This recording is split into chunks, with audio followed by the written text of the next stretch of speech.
Recording in progress.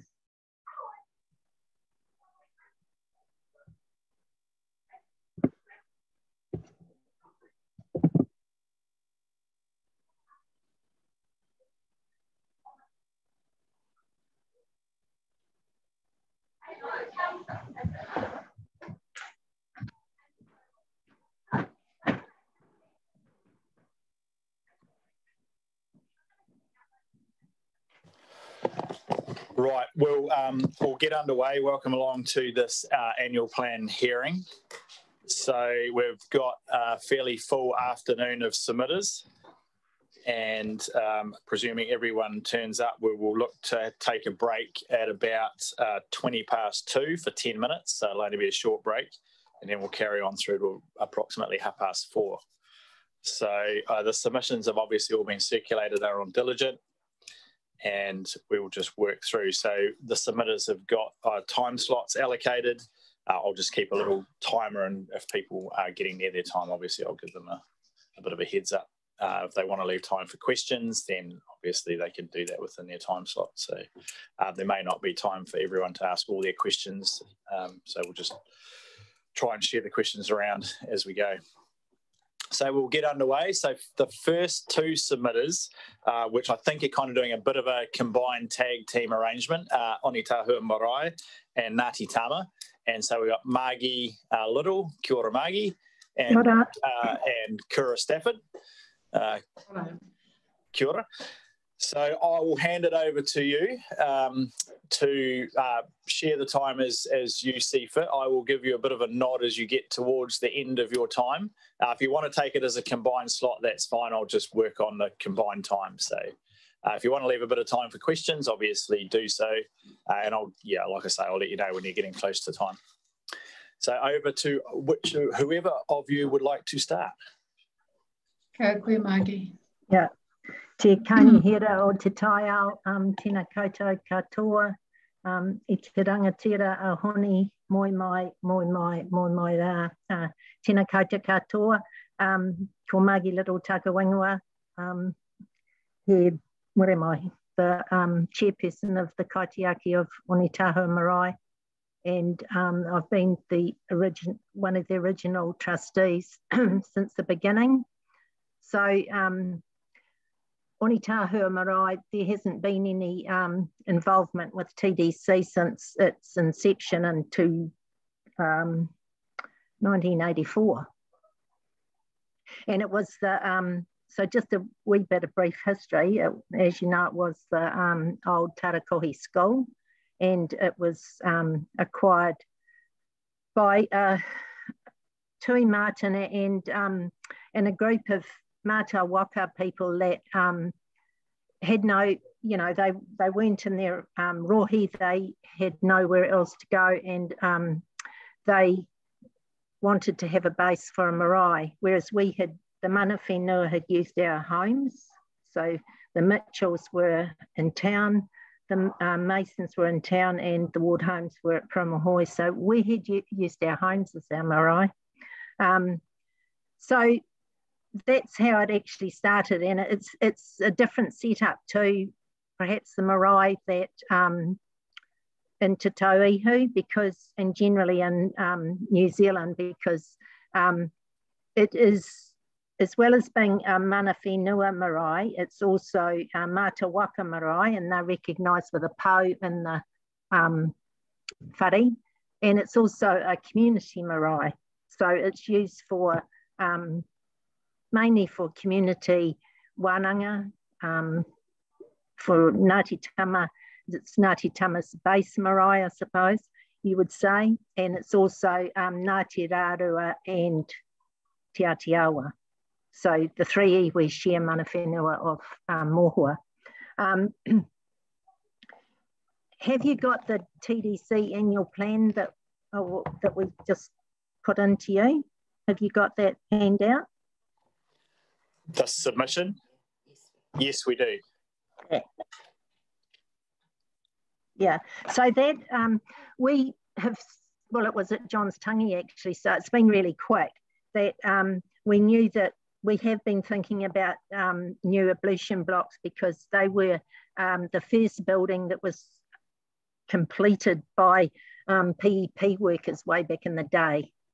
So they have served their purpose, and as you can see from the notes, there's black mould that's surfaced, and in the next 2 years we would like to rebuild the ablution block and make it, perhaps it's quite a large area, but it's not well planned. And we've had Kenny Duke have a look at it. We're also had Dave Gowland checking out the surveying. So the process of getting these underway is paramount. We have had Tracy Kingy, who's now with Te Puni Kōkiri, helping us to come up with this. It's not in concrete, but it's actually pretty good. We still have to work through it, but the actual do a feasibility study, get funding to do a feasibility study for the ablution block and get that underway. So that's our main priority in the next 2 years. Is there any questions or? I am happy to take questions. Kura, do you want to add anything at this point? Well, just to say that Ngāti Tama ki te Waipounamu Trust submitted in support of One Tahua Marae Committee, Kaitiaki Group and Mana Whenua in regards to their seeking funding, their request to seek funding to support One Tahua Restoration and Development Program. Ngāti Tama considers that the One Tahua Marae aligns to the Tasman District Council's strategic priorities, but just specifically in regards to contributing to a diverse society, celebrating our culture and heritage and community outcomes. Our communities have opportunities to celebrate and explore their heritage, identity and creativity, and our communities have access to a range of social, cultural, educational and recreational facilities and activities. And so for Ngāti Tama, One Tahua is our principal marae, and as part of our trust and deed of settlement, we seek to ensure to benefit and enhance the well-being of our people, our whānau hapu and our iwi, and also to support our marae, One Tahua, and also to protect and obviously enhance our taiao here in the Tauihu. But we also contribute to a thriving and resilient communities, especially in Mohua and in Te Tauihu. So as Margie has said, this is not only a whānau hapu iwi marae, it's also a wider community marae that has been made available and is actively used by the community. And we've recently had examples where we've had to support communities during civil defence events. For example, a flood event that we had over there in Mohua a few years ago. Our communities who were immediately affected, their homes, One Tahua Marae provided accommodation, provided support, provided a warm place for them to be able to stay while they had to deal with the impacts from flood events. It's used actively by community groups, not only to hold meetings, but also to hold workshops, to have discussions about what's happening in our community. The whānau there, we have welcomed many of the community people there. It's very surprising if there's people who haven't been to our marae. So it's a very open and inclusive marae, and so Ngāti Tama supports this request by One Tahua Marae. We think it's important and it contributes to Tasman District Council's strategic priorities. Thanks very much, Kura. I'll open it up for any questions of either Kura or Margie. Councillor Mackenzie. Thank you very much. I really appreciate the fact that you've been talking about it as a community marae and the role that it plays there, because you know, we've certainly been thinking about community facilities in other locations. So actually just building that level of understanding about the role that the marae plays in the wider community is much appreciated. I'm just wondering, are you aware if there are any central government agencies that help to provide funding for marae? Well, Te Puna Kōkiri is one of them. That's the main one. I'm not sure about Whānau Ora or any of those, but we are looking into those, as well as the iwi Trust. Yeah. Yeah, I'm just, you know, I seem to recall some previous programs on TV, you know, marae across the country being sort of refurbished and whatnot, and just wondered if there was an ongoing fund. So thank you. Yeah, that would be part of the, you know, the scoping too. You know, the initial phase of we're working with TPK, so part of that process would likely be looking at other. I think when the marae was built, like the army came and they certainly helped a lot to build the dining room and various bits and bobs, and they carted dirt from John's farm to form that, because it's quite up and down, to form the front lawn. It's the capacity of our marae is there's quite a small group of people that we are getting a few of the younger ones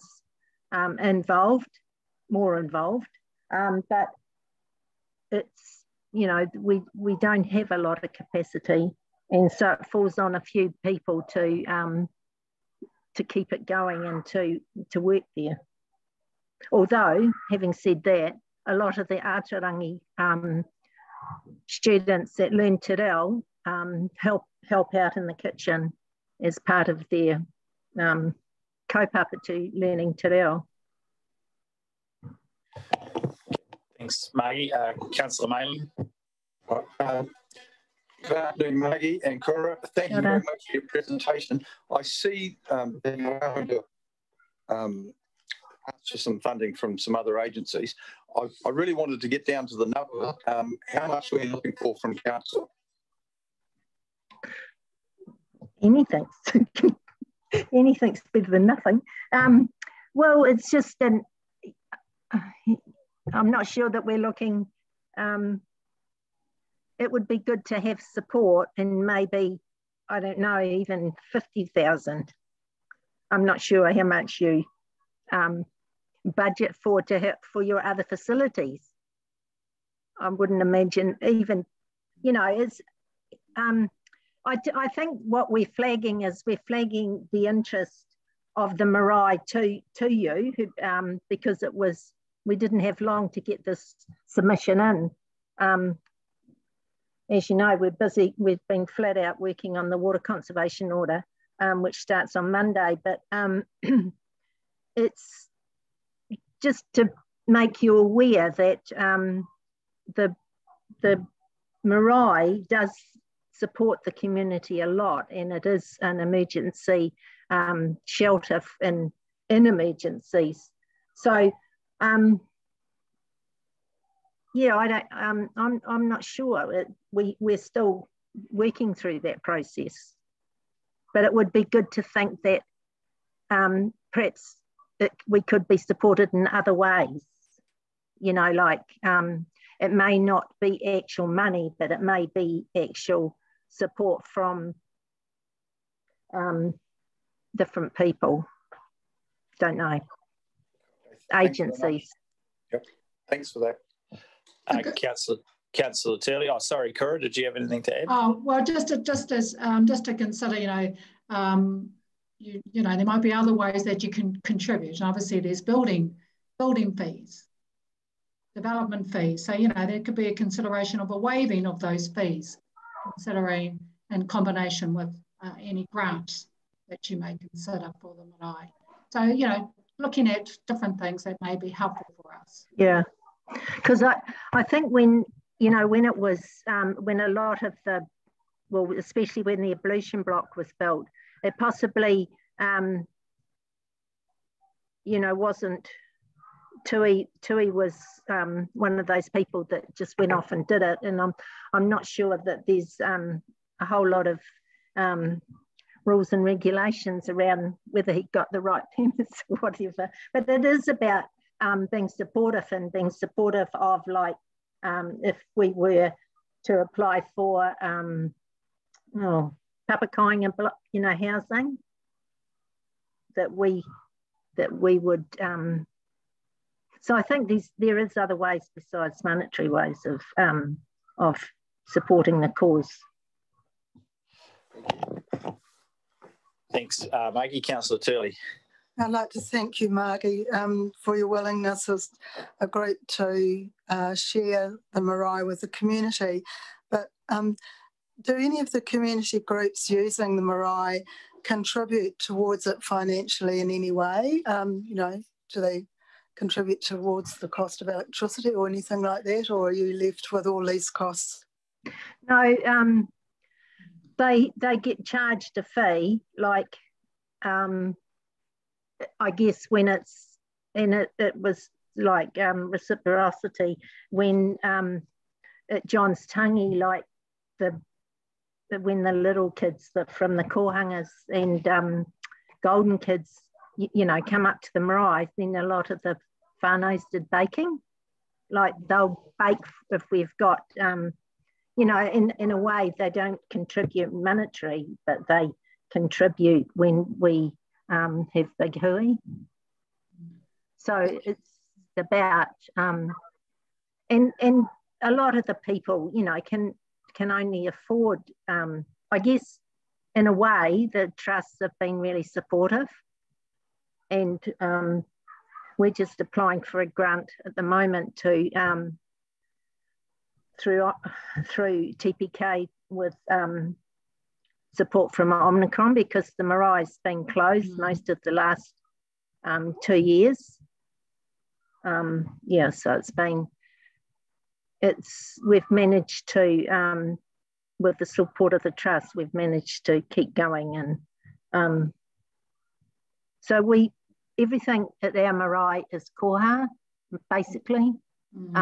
There is a flat rate if you're coming in and you're wanting meals, like 3 meals a day, and there is a rate, because we can't rely on koha, but basically for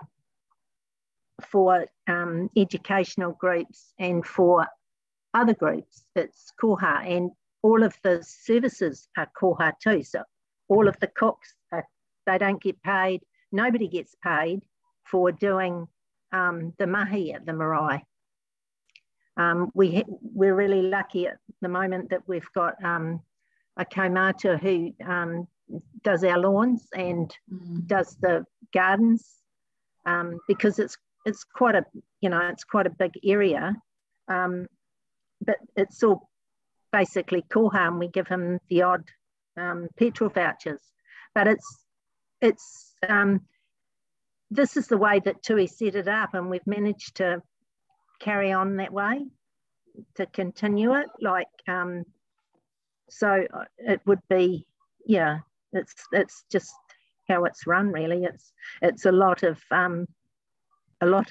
giving, but you receive in other ways. Okay. Okay, thanks, Margie. I don't think there are any further questions. If not, is there any last things you'd like to add on, Margie or Kura, before we Well, I just think that it's important that you know, that you don't just take us for granted. That if there is, as I say, if there is ways, you may have a discussion and think of ways that you can help us in the future without it being monetary. but we're not going to go away. But it is something I think that, especially with it being an emergency centre, that we're not forgotten when it's support. Like the funding that we've got from TPK for upgrading some of the kitchen facilities and is only because we know the person. If we didn't know the person, in Mōhoi you tend to get left out. So I think it is that we are still on the radar, and that we are considered along with other community groups. Kia ora. Yep. Kia ora, Margie. Thank you. Thank you for your submission. Thank you for outlining both a bit of the history and the role that Oni Tahua plays in the community, and also for the acknowledgement that there's a whole range of ways that we can potentially assist alongside a consideration of funding support. So appreciate that, and appreciate you being available to speak to your submission and answer the questions. So enjoy the rest of your day. Kia ora. Thank you. Thanks, Kura. Thank you. Thank you. How do we get out of here? I'll leave.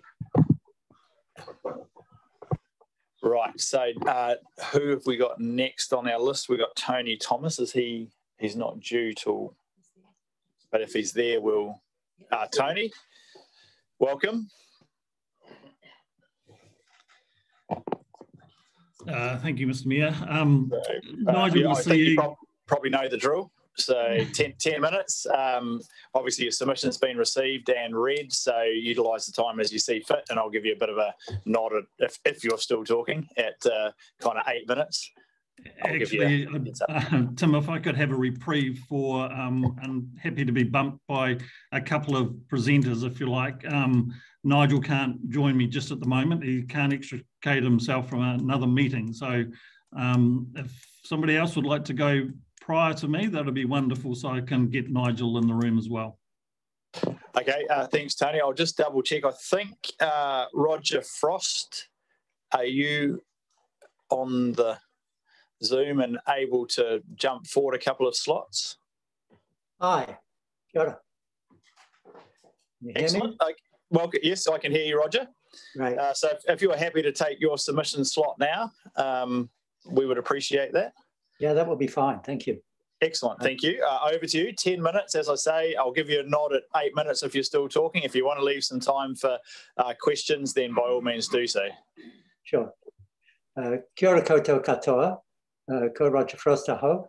I've had the wonderful privilege of living in the Tasman district area for 38 of the last 41 years. I've lived in some other very interesting places in United Kingdom and in Canada, but there's nowhere else I'd rather be than in Tasman. And I do have to thank you people for the hard work that you do, keeping it the place that's top of our dreams, I suppose you'd say.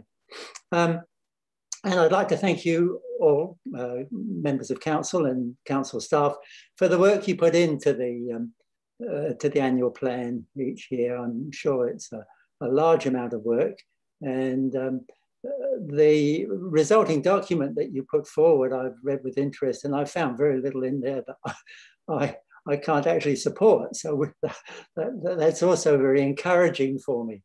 The only thing I would like to say is I would like you to reconsider option 1 rather than option 2.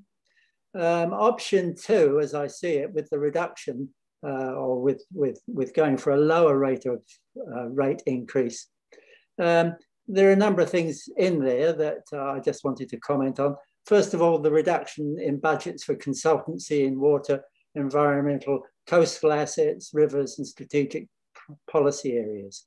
I take it by prioritising the work, it means that some won't be done.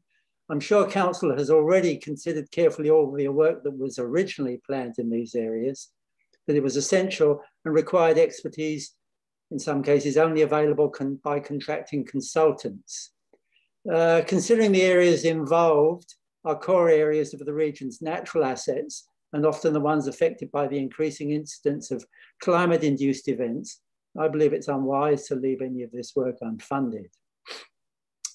The second area, the lower budgets for maintenance and operations in transportation, stormwater, water supply, and river activities.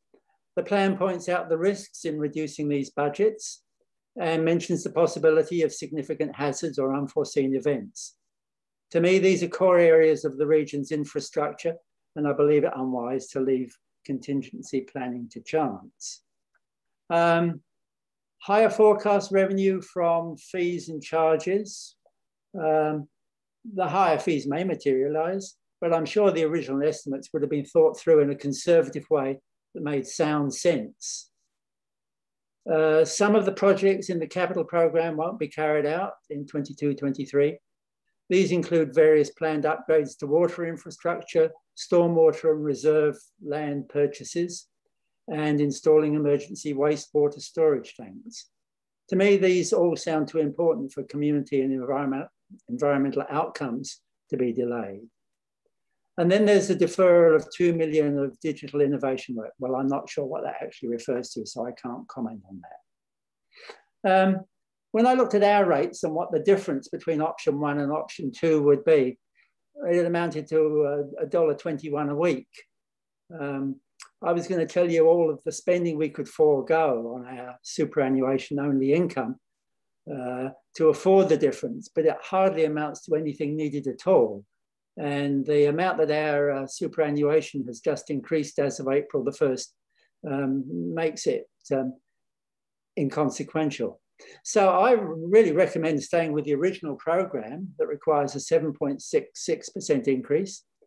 If there are fewer unforeseen events that reduce the need for some of the spending, you should end up with a surplus at the end of the year that you can put to the 23-24 budget. So that's really all I have to say. Kia ora koutou. Kia ora, Roger. Thank you very much for your submission and for speaking to it so succinctly. Are there any questions of Roger? Councillor Bryant. I just have one, if I may. Thank you, Mayor Tim. Roger, just wonder if, and I appreciate that's your own point of view, you are a member of the Murchison Community Council. Do you think that your view would be supported by most people in Murchison, or would there be a diversity of views? I'm sure there'd be a diversity of views. I did talk to one person who said that they had made the same comment at the last community council meeting. So there is some support. I don't know how much, sorry. Thank you, Roger. Thanks, Roger. Any further? I haven't got any further questions. Again, thanks very much, Roger, for your submission, for being available to speak today and taking the opportunity to allow us to ask you some questions. So appreciate your time. Kia ora koutou. Right. Tony, has Nigel managed to extricate himself yet? No, he hasn't, but probably happy to plough on if that's all right, Tim. Yep, good as gold. In fact, here he is right now. So fortuitous timing. Very good timing. So. Kia ora. Kia ora, Nigel. Are we on, are we? Yes, we are. Oh. You are. You're on the clock. You've already burnt 30 seconds. Tēnā koutou katoa. Wonderful to be here, and I just wanted to start by saying how grateful we are of the ongoing support of the Tasman District Council as we endeavour to get more people more active across the top of the south. For us, the reason we are such big advocates of movement and physical activity is that it makes us well, physically, emotionally, socially, and when we're well, when we thrive, our communities thrive. So that's why we exist here. And for the work that we do with the council, I think there's a number of great partnership areas that we have.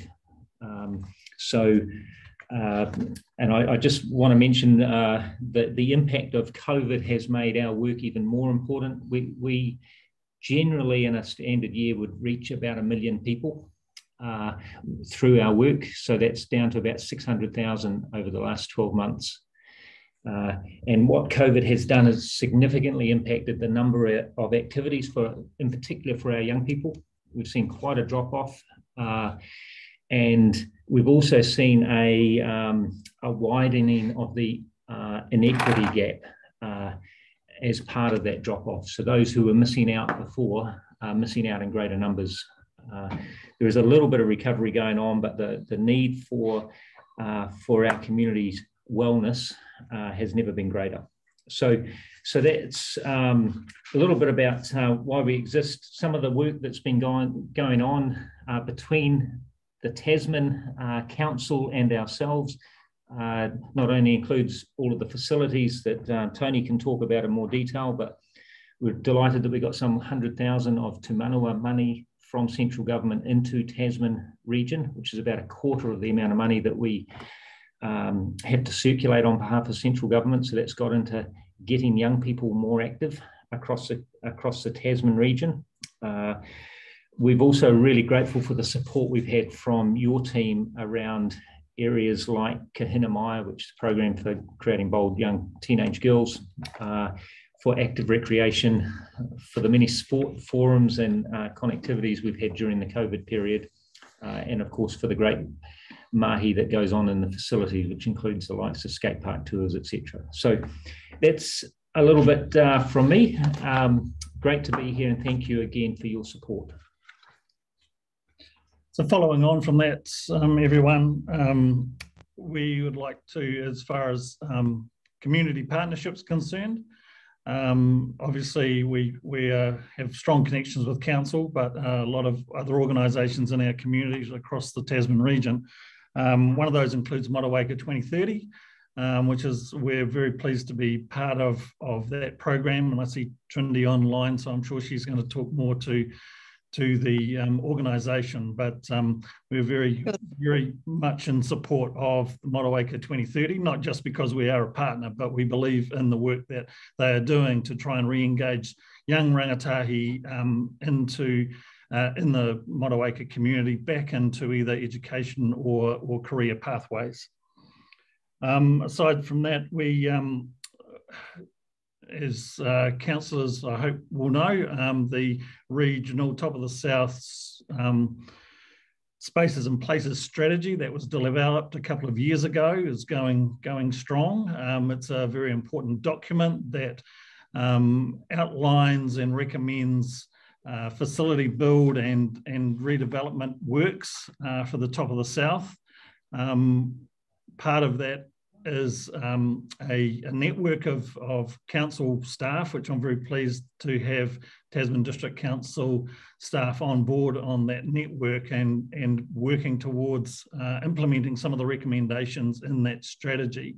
An ongoing piece of work, but very important when it comes to making sure that we are building or redeveloping, facilities in the Top of the South, so that we're not doubling up on things we don't need, or making sure that facilities, new builds especially, are fit for purpose and for participation of especially our young people going forward.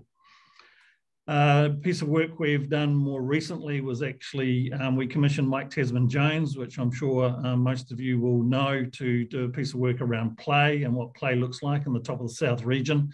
Again, this is an area that is becoming very, very important, more prevalent with Sport NZ, and promoting the development of play opportunities and play infrastructure around the country. But so the things like the redevelopment of Dex Reserve, really happy to see that as a project planned for the next financial year. The Motueka Youth Council has been involved with that project for a number of years, and it'll be great to see it actually come to final fruition in that new equipment put into Dex Reserve in Motueka.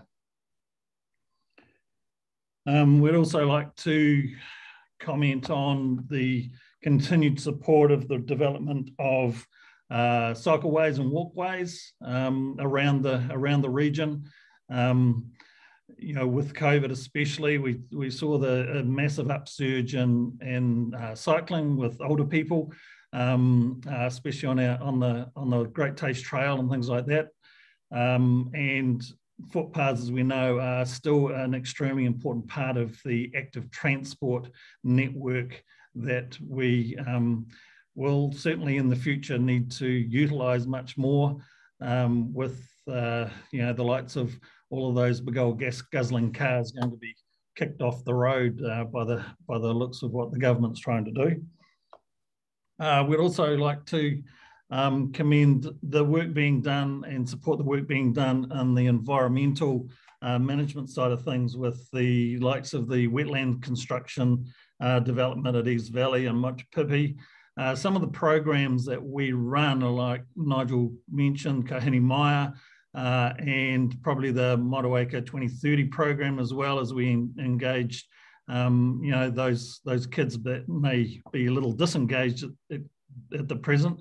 Great opportunity for those people to you know, give back a little bit to the community, be involved, develop social connections in the community through those sort of work projects. You know, we all know that, you know, connecting with the outdoors is important and great for our well-being. So yeah, certainly support the development of those wetlands, and we'd like to explore where our programs, especially for Tamariki and Rangatahi, might connect with those sort of projects ongoing. Yeah, so that's probably enough from us. Great to be here. We'll over to you for any questions. Yeah, we've got a couple of minutes for questions, so I'll come across to Councillor Tufnell. Yeah, thank you, Mr. I'm just interested in you using the term importance of play, and you're referring to sort of play equipment in the fields or in our reserves. Is this the area you're thinking of?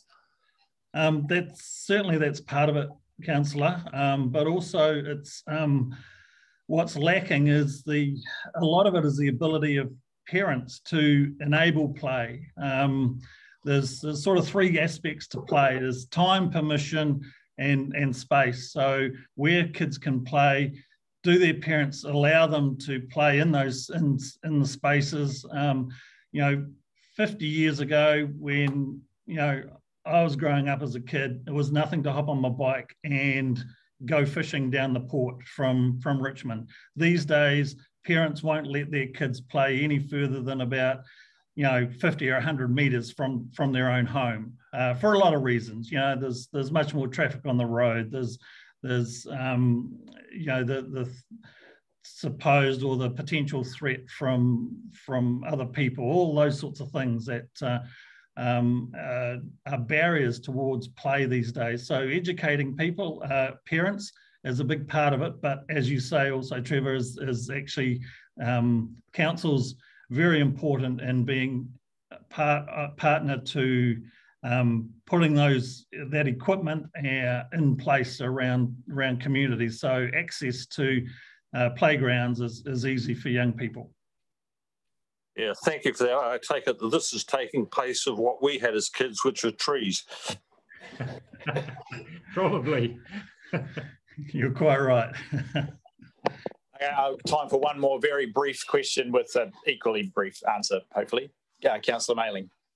Yeah, Tony and Nigel, thanks. I saw a survey that showed more people were commuting on bikes in our district than other parts around the country, but I wondered if you'd done any surveys on the amount of activity from our young people. In other words, are they more active in our district than they are in other parts of the country? In short, yes, we have done that work. I can tell you that we top the charts in the country pretty much for cycling per head of capita and for hiking per head of capita. In terms of young people, we have less young people involved in organised sport and more young people involved in active recreation than the batting average across the country. And that's probably to do with the environment that we live in. The challenging part, or the disturbing part, I think, is that like the rest of the country, we're seeing that same slow demise.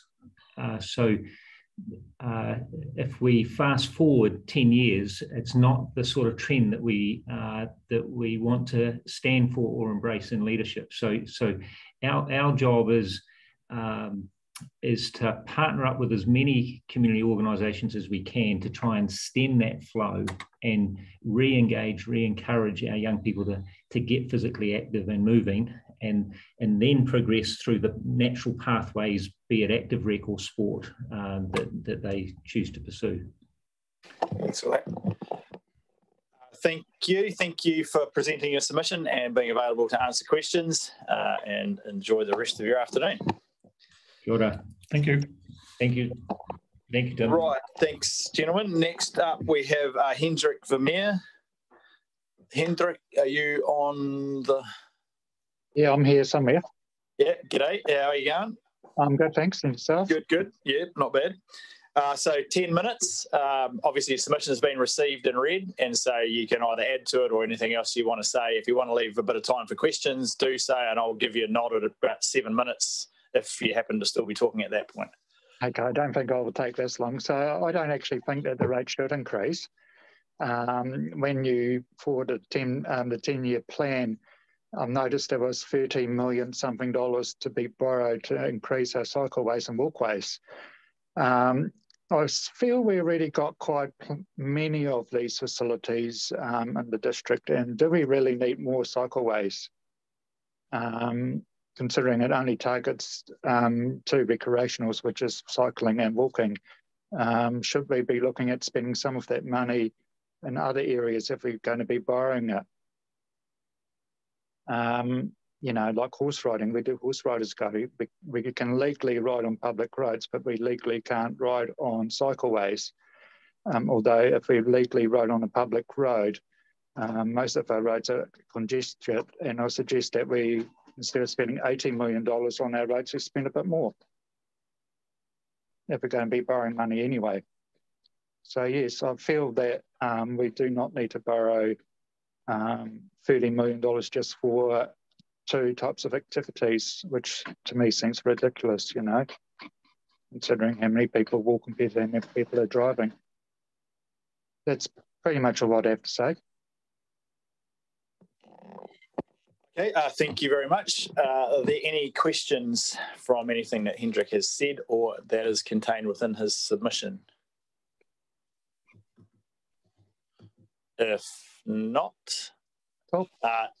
Thank you very much for coming along and providing the opportunity for questions and speaking to your submission. No worries, thank you. Cheers.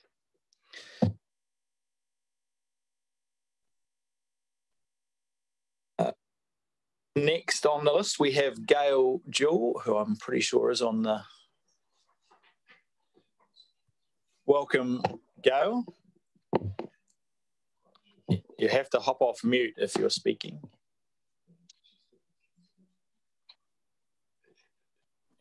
Hello. Hi, g'day. Hi, how are you? Oh, I'm good, thank you. Yourself? Good, thank you. Very good. So I guess you know the drill, Gail. 10 minutes. Well, I'll give you a nod at some point, but leave a bit of time for questions if you'd like to take any.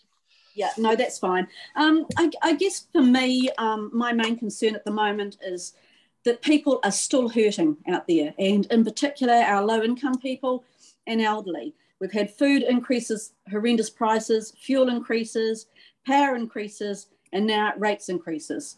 I know that there's quite a few of methods of rating for the value of rates, including the capital value.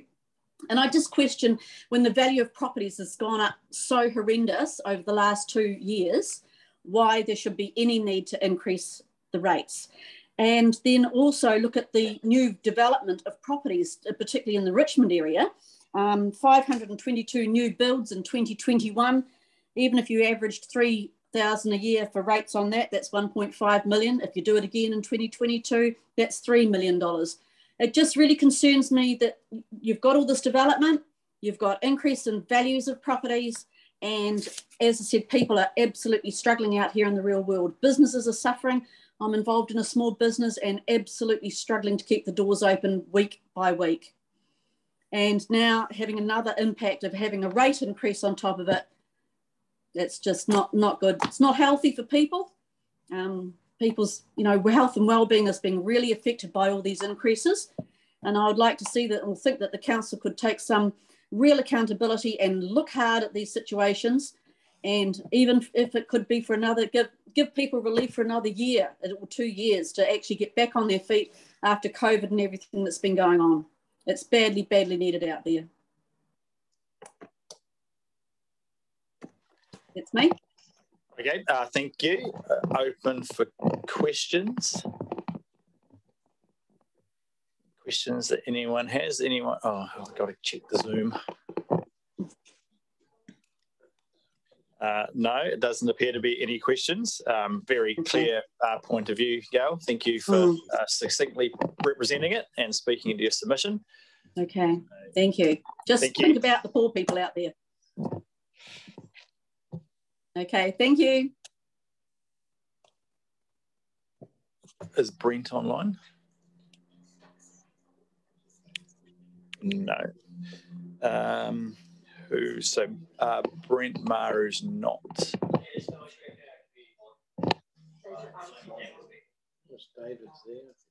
David Armstrong. Do you know if Brent's speaking to that submission, or are you? I'm deputising for him. He couldn't make it, so. Oh, okay. No, that's all good. No worries. For that. Good as gold. Over to you, David. Okay, thanks very much. Kia ora koutou. Deputising for Brent, the Motueka Community Board, minus its 3 ward councillors, met recently, and we had well over an hour of debate around, well, mainly we talked about the issue of option 1 versus option 2. We saw that there were lots of facets that go into this and to weigh up and to try and draw together. You'll see from our submission that in the end, it wasn't unanimous, but we weren't worried about unanimity. We were more worried about just making sure we could see all sides of the equation, if you like. And in the end, more people slightly favoured option 1, that is the higher rates. One thing we did all agree on, in fact, was that the margin of difference between the two is which one was more important than the other. It was very, very tiny. The 2 main factors that we debated were that we do believe that any rate increase is unaffordable and unsustainable for a good many of our residents in our ward. But we also agreed that any reduction in services to the ward is of slightly greater concern as far as we could see. And in fact, we're very much aware, as I'm sure the councillors also are, that some of the loudest voices in our community would be very much against rates rises, but they're also the loudest ones usually when any council services are cut or they're not delivered on time and so on. So yes, it was weighing up both of those at the same time. We felt in the end that as board members, we cannot support any reductions in essential services. And we have ourselves at times, as you well know, criticised levels of services such as roadside maintenance and reserves, footpaths, and especially stormwater system issues. As an example, we had our community board meeting yesterday for May, and at that meeting, the matter of council road maintenance came up several times related to several different parts of the town. And there was some dissatisfaction expressed by members with the responses that we got from staff members on some of these, basically to say that there isn't a budget at the moment to fix some of the poor conditions in several locations, which we felt were quite important ones. One thing we comment on about the draft plan that we were submitting on was that we couldn't see really what services could or would be compromised under option 2. So we were left wondering about what other council operations could be scrutinised to save money. We did think of a few and mentioned a couple of them, I think, in the submission. But in general, we felt at the end of the debate that we recognised that to delay or to defer essential investment and upgrade in key infrastructure in Motueka Ward, and especially the stormwater and wastewater systems, would inevitably result in longer-term cost increases and therefore even higher rate increases in future years. Experience has shown that short-term cutbacks always lead to long-term cost overruns. We all know that very well. We also did note that 2 years ago, Council ran a zero rate increase regime for that 1 year. And so the proposed rates increases this year, this coming year, is likely in part to be due to that decision way back then. Cut rates below what you need, you finish up paying for it later, and the pain is deferred. One final thing that we considered was not just service levels, existing service levels, but that we mulled over what new projects could be dropped in 22-23 if option 2 were to be adopted. And we would expect that the easiest one to go for is the low-hanging fruit, such as cycleways and other climate change adaptations, that they would probably be deferred first because they're easiest ones to quieten those who complain about the standard stuff. So again, knowing that climate change issues just continue and will continue well into the future and get worse, deferral of some of these things will just lead to more costs later on. So we went for option 1 because, mainly because otherwise we will be paying for it in the following year or the year after. So that's, I think, a summary of what we talked about at our meeting. Thank you. Thank you very much, David. Thank you for stepping in to the breach and presenting your submission. I take it you're happy to answer any questions that there may be. Yes. Are there any questions of David in relation to the submission? It would appear not. Just checking the Zoom for hands. If not, thanks, David. It was a pretty comprehensive written submission as well. So thanks for stepping in for Brent's position. Enjoy the rest of your afternoon. Thank you, Tato.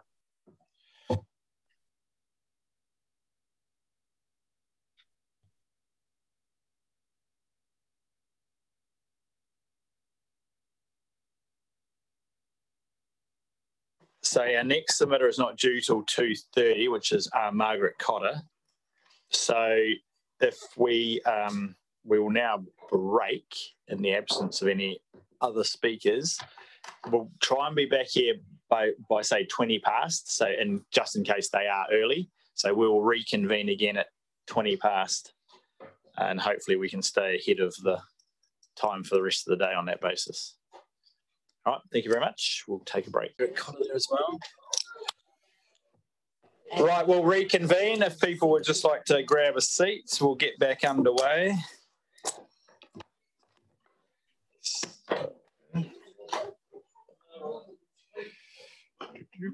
Get me timer, things are good. Right, so next on the list we have Margaret Cotter. I'm not sure if Margaret is online. She is. Yes. So we're a little ahead of time, Margaret, but if you're happy to speak to your submission, then please do so. You've got 10 minutes. And I'll give you a bit of a nod, or I'll cut in and give you a bit of a heads up when you're approaching 10 minutes. If you want to leave a bit of time for questions, please do so. And obviously your submission's been received and read by councillors as well. So over to you. Thank you, and good afternoon to all the councillors and also the council staff. And I really acknowledge all the work that you all do, which is great. And also acknowledgements for this meeting being a Zoom meeting and saving all this travelling. Because the one thing that I would really like to see is the council really addressing climate change. And we can't leave it to somebody else, and the situation is getting dire. And if we don't take responsibility, who on earth is going to? And I just worry about the subdivisions that are planned for this area out here at Mapua, or near Mapua in Tasman, because it's going to put so many more cars on the road. If 500 houses go in here where there isn't work, that there's not work locally out here, it's just going to put all those cars on the road, and we have to be responsible for our carbon. And as we know, swamps sequester carbon very well, and we're going to lose the swamp out here.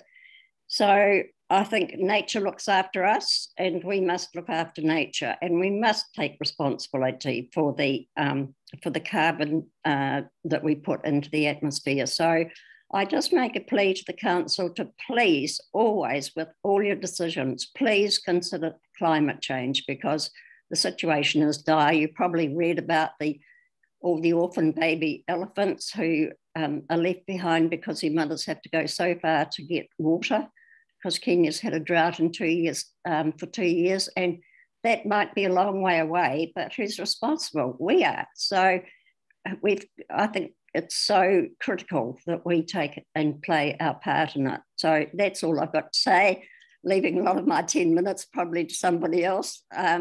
So thank you for hearing me. Thanks, Margaret. I'll just check if there is any questions before I let you go. Any questions that Margaret, from anything in Margaret's submission? If not, thanks, Margaret, for taking the time to come along and present your submission, and enjoy the rest of your afternoon. Thank you. Thank you.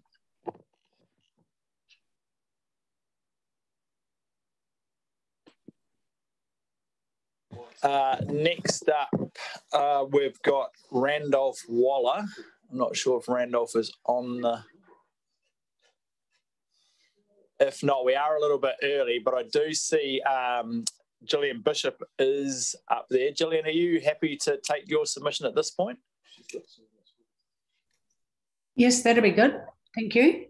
Okay, good as gold. Right, we will jump to that submission in relation to the Tasman Environmental Trust. Thank you. I'll just see if I can share a picture with you.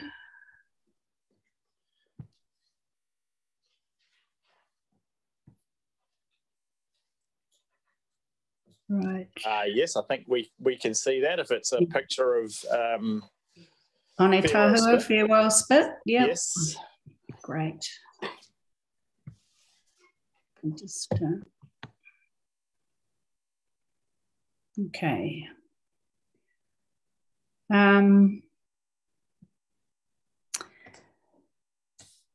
From that, tēnā koe, me Tim King, tēnā koutou councillors, ko Gillian Bishop, tōku ingoa. I'm Chair of Tasman Environmental Trust, and I'd like to thank you very much for the opportunity to make a submission on TDC's annual plan.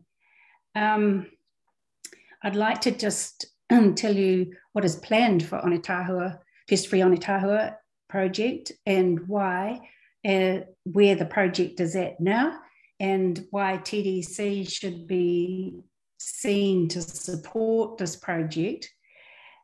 I realise that obviously this submission doesn't relate to your possible rates increase options, but it's an important project that we're embarked on, and we believe that if TDC can make a financial contribution to this project, it would make a big impact on our other prospective supporters. So we're asking for a financial contribution of $50,000 per year for the duration of the 4-year project, 2022 to 25.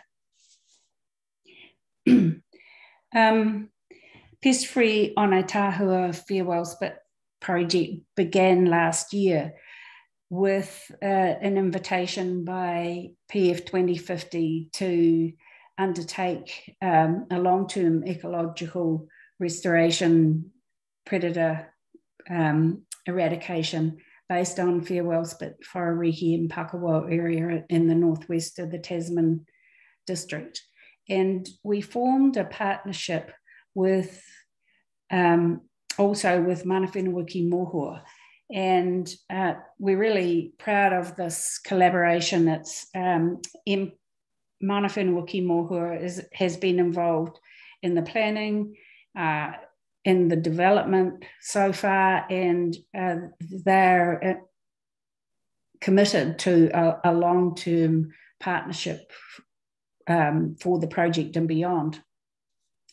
And you'll realise that the project also aligns with the strategic aims of Ko Taitanga Mō Te Taia.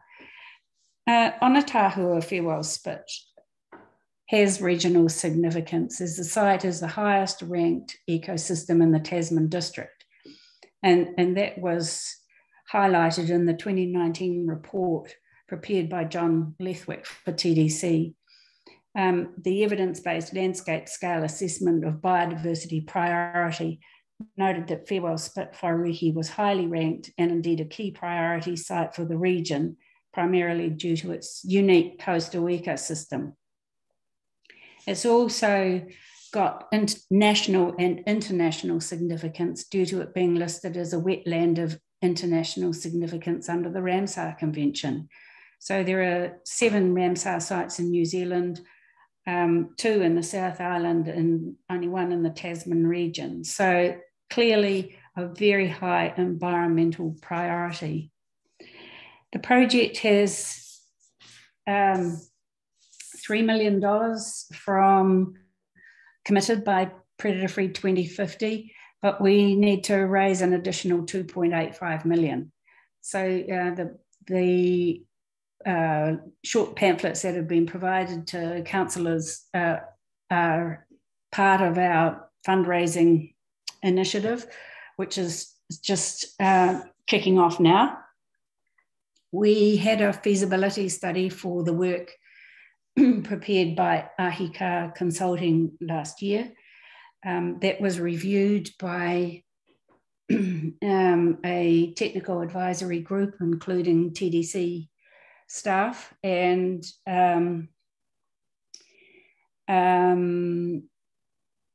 we have what we call a high-level plan, which is the next phase up from the feasibility, which includes some operational planning.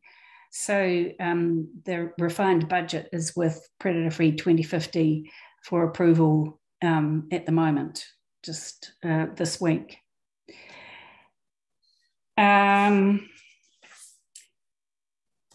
I think it's important for the council to know that our other partners, including DOC, Lone Star Farms at Puponga Farm Park, and the community have all been consulted a lot over the last year, or since the commencement of the project. And we have a high level of support from the community. There's been face-to-face visits, letters, drop-in meetings, and the landowners are they're enthusiastic and they're keen to be involved in trapping on their own properties, as that fits in with the overall project. The intention is, first of all, to eradicate pigs from Farewell Spit and then put up the pig fence that will stop pigs re-invading, and it will also slow down any subsequent stoat and rat suppression once stoat or rat invasion once the fence is up. there will be a 1080 drop on Farewell Spit in the winter of 2023, and a high level of trapping and other efforts to eradicate all the predators on Farewell Spit. We're very happy we're very pleased with the commitments by TDC to date in terms of staff support and the expertise that you have within your staff. But we do think that it's important that TDC make a financial commitment to this project, so that when we're talking with other funders, that it's clear that TDC's very supportive of the overall project. But I'm happy to answer any questions. Thank you.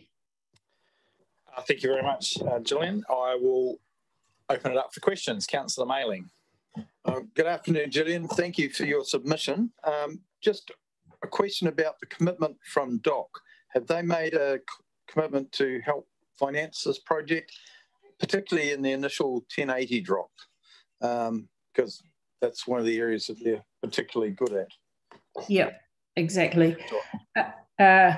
We haven't got to this stage of an agreement about funding, but certainly we've got an agreement about collaboration to make sure that we can access their expertise, and how that actually works out, in practice.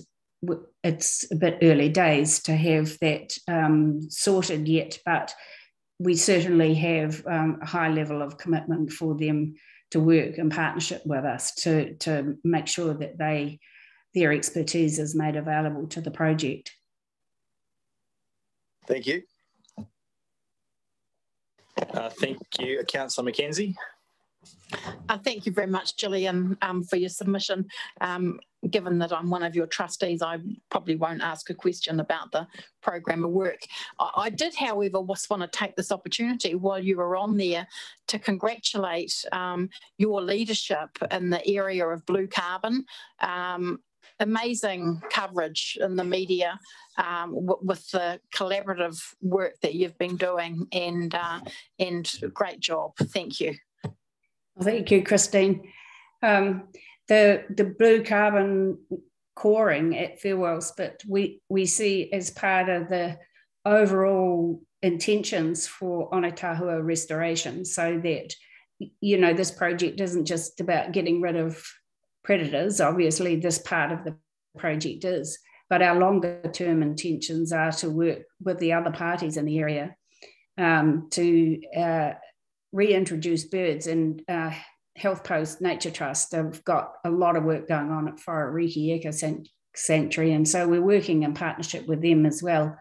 And the seagrass and core and restore will hopefully be a part of the overall work up there. Thank you. Nice prompt, Councillor McKenzie. Thanks, Gillian. Are there any further questions?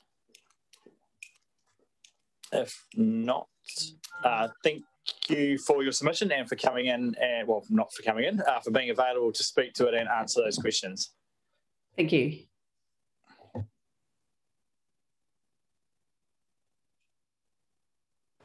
Right. Next up, we have Randolph Waller, if he is now on the.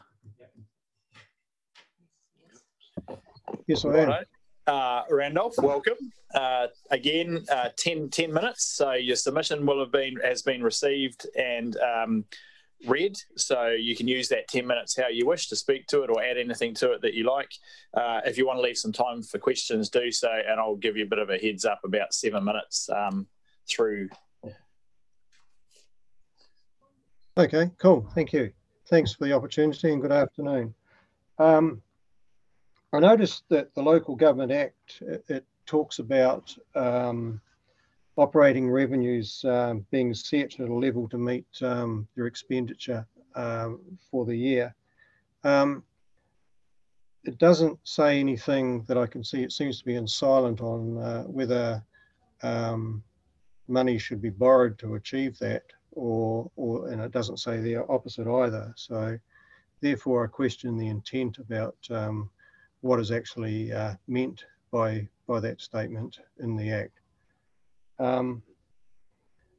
I talk in my submissions about going over the crossroads of affordability for a lot of the ratepayers, and this is a particular concern of mine, and I guess one of the reasons that I'm here today. I think we've gone down the road, crossed the road of affordability, and about to enter the road of financial hardship for a lot of ratepayers. We're experiencing some very hard times as a community and as a country. And I think the world coming out of COVID and the European conflict is not going to do a great deal to better that in the short term. People are really facing a higher cost of living. I guess my question is, does TDC really want to add to that under the current position? For my opinion, I think it's probably a good time to look at austerity rather than increasing the sizes of the budgets to meet your proposed plan.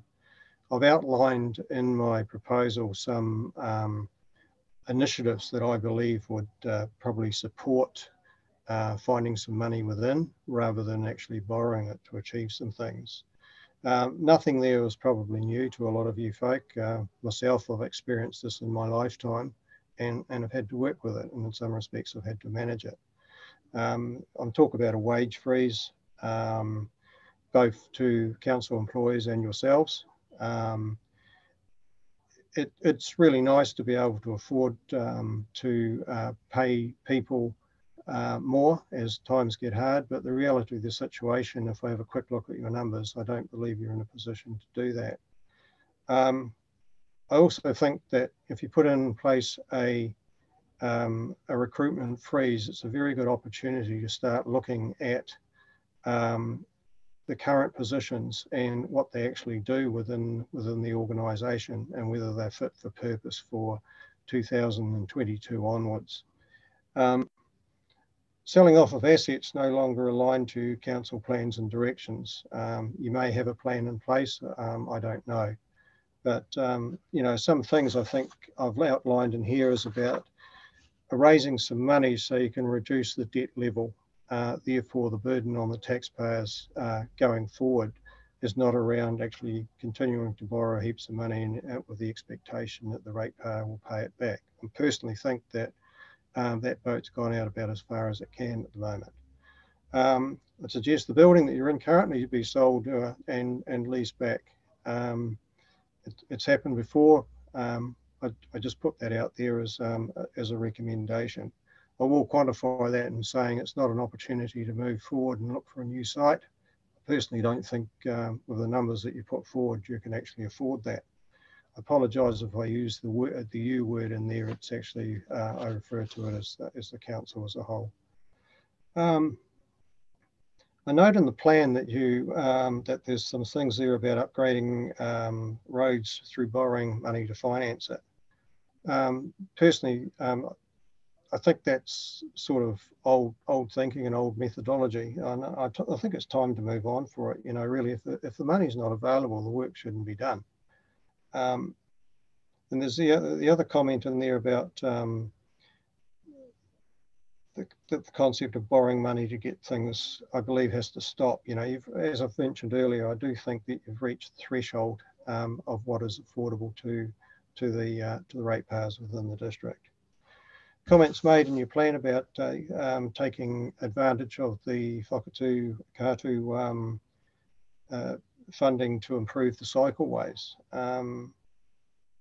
I think it's all in good to see money being made available from central government to meet some of these initiatives. I'm actually quite pleased to see what appears to be that the penny has finally dropped around the concept of a tin of paint and a couple of stencils making up a cycleway. I personally believe that some of these on our streets, Salisbury Road is a good example, even when there's no roadworks.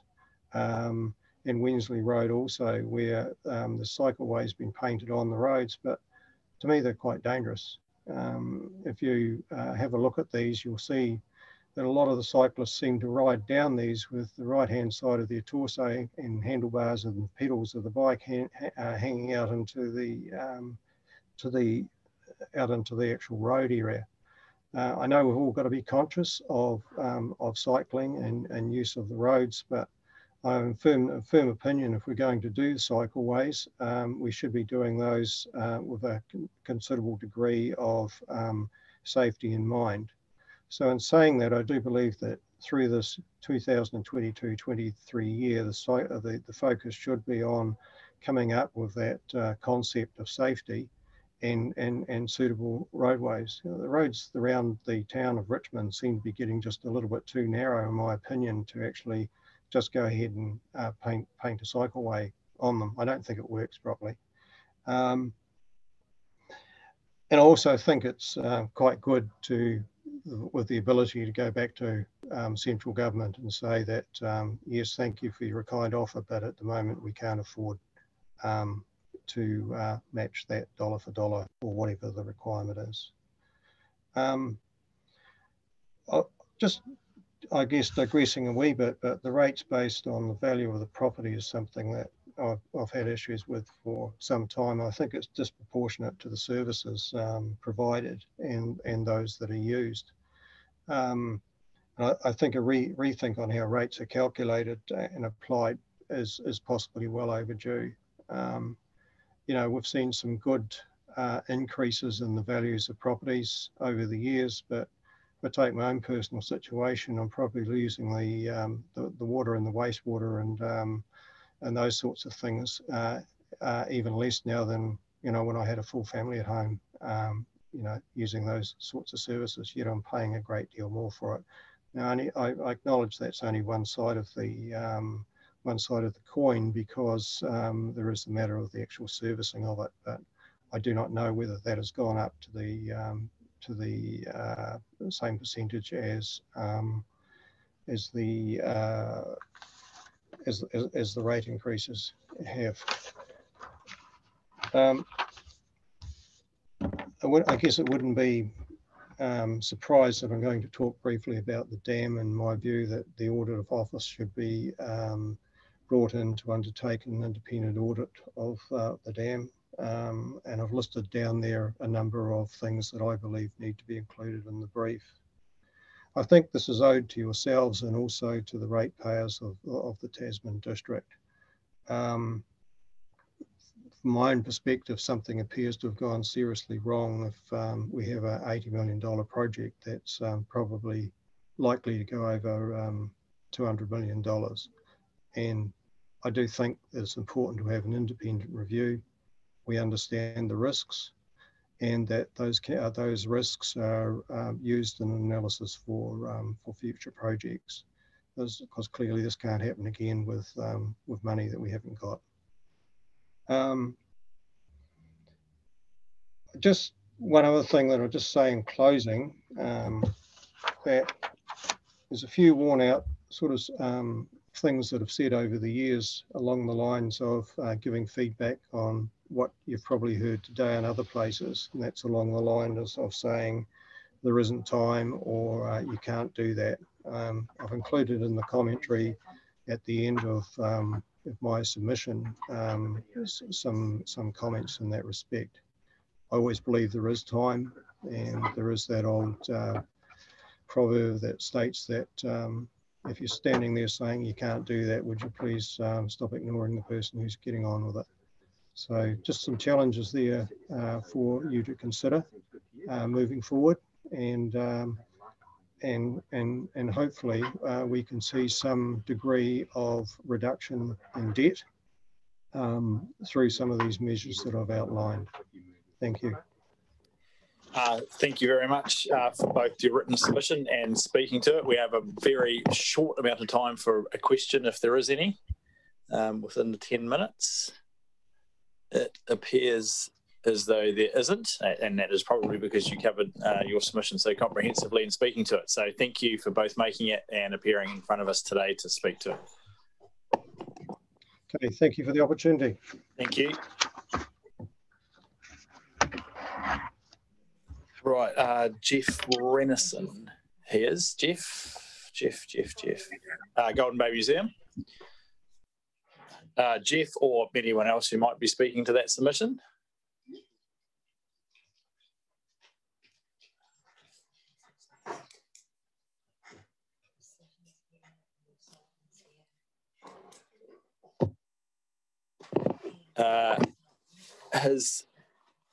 So anyone on the Zoom from Golden Bay Museum?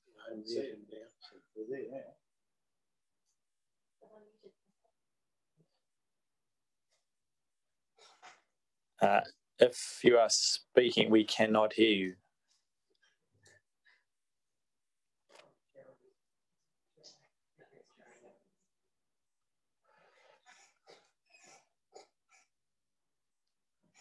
That's slightly tricky.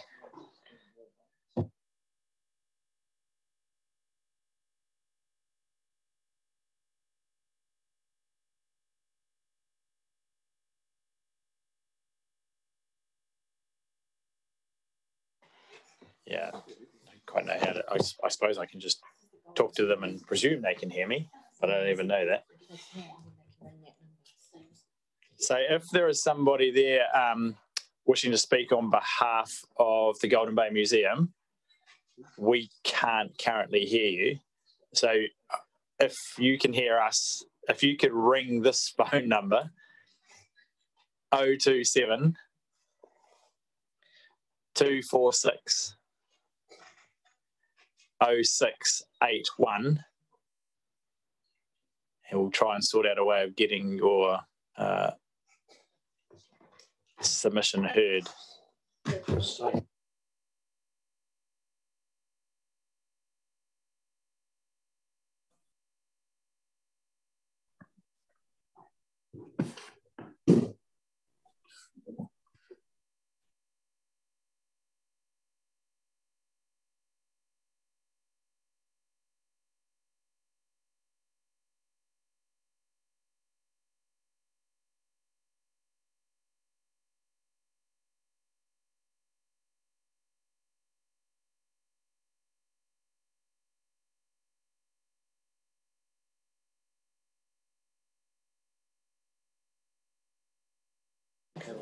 Right.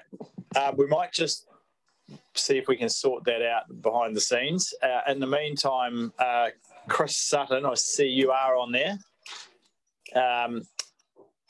If we can hear you. Can you hear me? Yes, I can hear you. So that's a good start. Okay, so, great. So if you're happy to proceed with your submission at this point while we try and work out the Golden Bay Museum one, that would be much appreciated. Sure, not a problem. So again, 10 minutes, and I'll give you a bit of a heads up at kind of 7 or 8. If you want to leave some time for questions, then please do so. Okay, thank you. Thank you for the opportunity to speak today. I wasn't going to be the person presenting the submission, but Sue, who's our convener of the Working Party, was very ill this morning and possibly will be in hospital by now. So please bear with me. I'm having to read her notes and I'll do the best I can, but I am chair of the Motueka District Museum Trust. And just to share with you, but we've got about 14, we have 14 members on our trust. We have 4 new, very keen trust members. At present, we're drafting a 5-year strategic plan. One of our undertakings in signing the Memorandum of Understanding with the Tasman District Council, which I believe is now called a contract, which is aligned to the TDC annual grant. I believe the strategic goals that we've agreed on so far are exciting and will make for a more vibrant local museum. The Trust have been following your requirements in our Memorandum of Understanding, but we find that Clause 2, which states about recording and preserving and presenting the culture and development of the Motueka District Museum by collecting, organising and conserving and displaying relevant material with due regard to policy and available space, you've put in as one of our undertakings in terms of the Memorandum of Understanding. The available space is becoming problematic. I shouldn't say becoming, it is problematic owing to the lack of any storage within the museum and no supply space elsewhere. I'm sure you're all aware of the extremely pressing need for the museum storage. We're having presented submissions to you and the community board on several occasions in the past 3 years and having met on several possible sites with TDC personnel. The Motueka District Museum has a critical need for a purpose building for storage space. The museum has grown as much since its inception that not only do we have now attract international exhibitions. The recent one was the Anne Frank exhibition, but the number of local people offering goods to the museum has grown exponentially. As we have previously submitted to Council, the visitors we're experiencing are growing yearly. Interrupted a bit by COVID. One of our duties as a museum is to save artefacts for the next generation, and therefore they must be treated and stored correctly. This means packaging, essentialing and storage. All of these stages require their own space. We need the Tasman District Council to provide us with storage so that we may continue our work in bringing the myriad social and economic history of the area to public attention.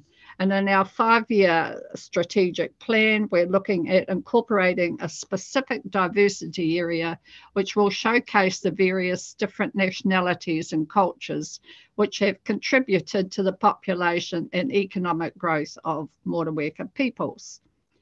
It's also a health and safety issue for the Trust, as employees are having to store artefacts on mezzanine floors only accessible by ladders and travel to off-site storage garages, as I mentioned in my submission attached to this, our submission plan before getting this opportunity to speak to you.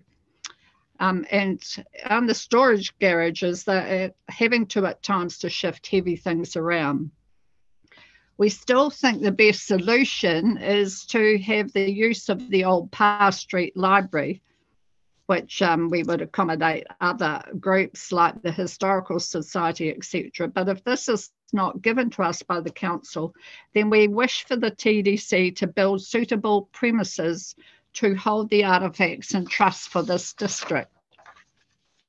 The ideal site for a new specific built storage facility would be where the Toy Library and Senior Net complex in Parr Street is. There's sufficient space for it to be built in this area. I met with David Ogilvie and I met with the lovely Gary Alsop to look at the site. And it was there that we found that TDC built a toy library and a senior net facility building where we see, in the scheme of things, that storage for the museum is more important. But I understand even one of those buildings may become vacant soon.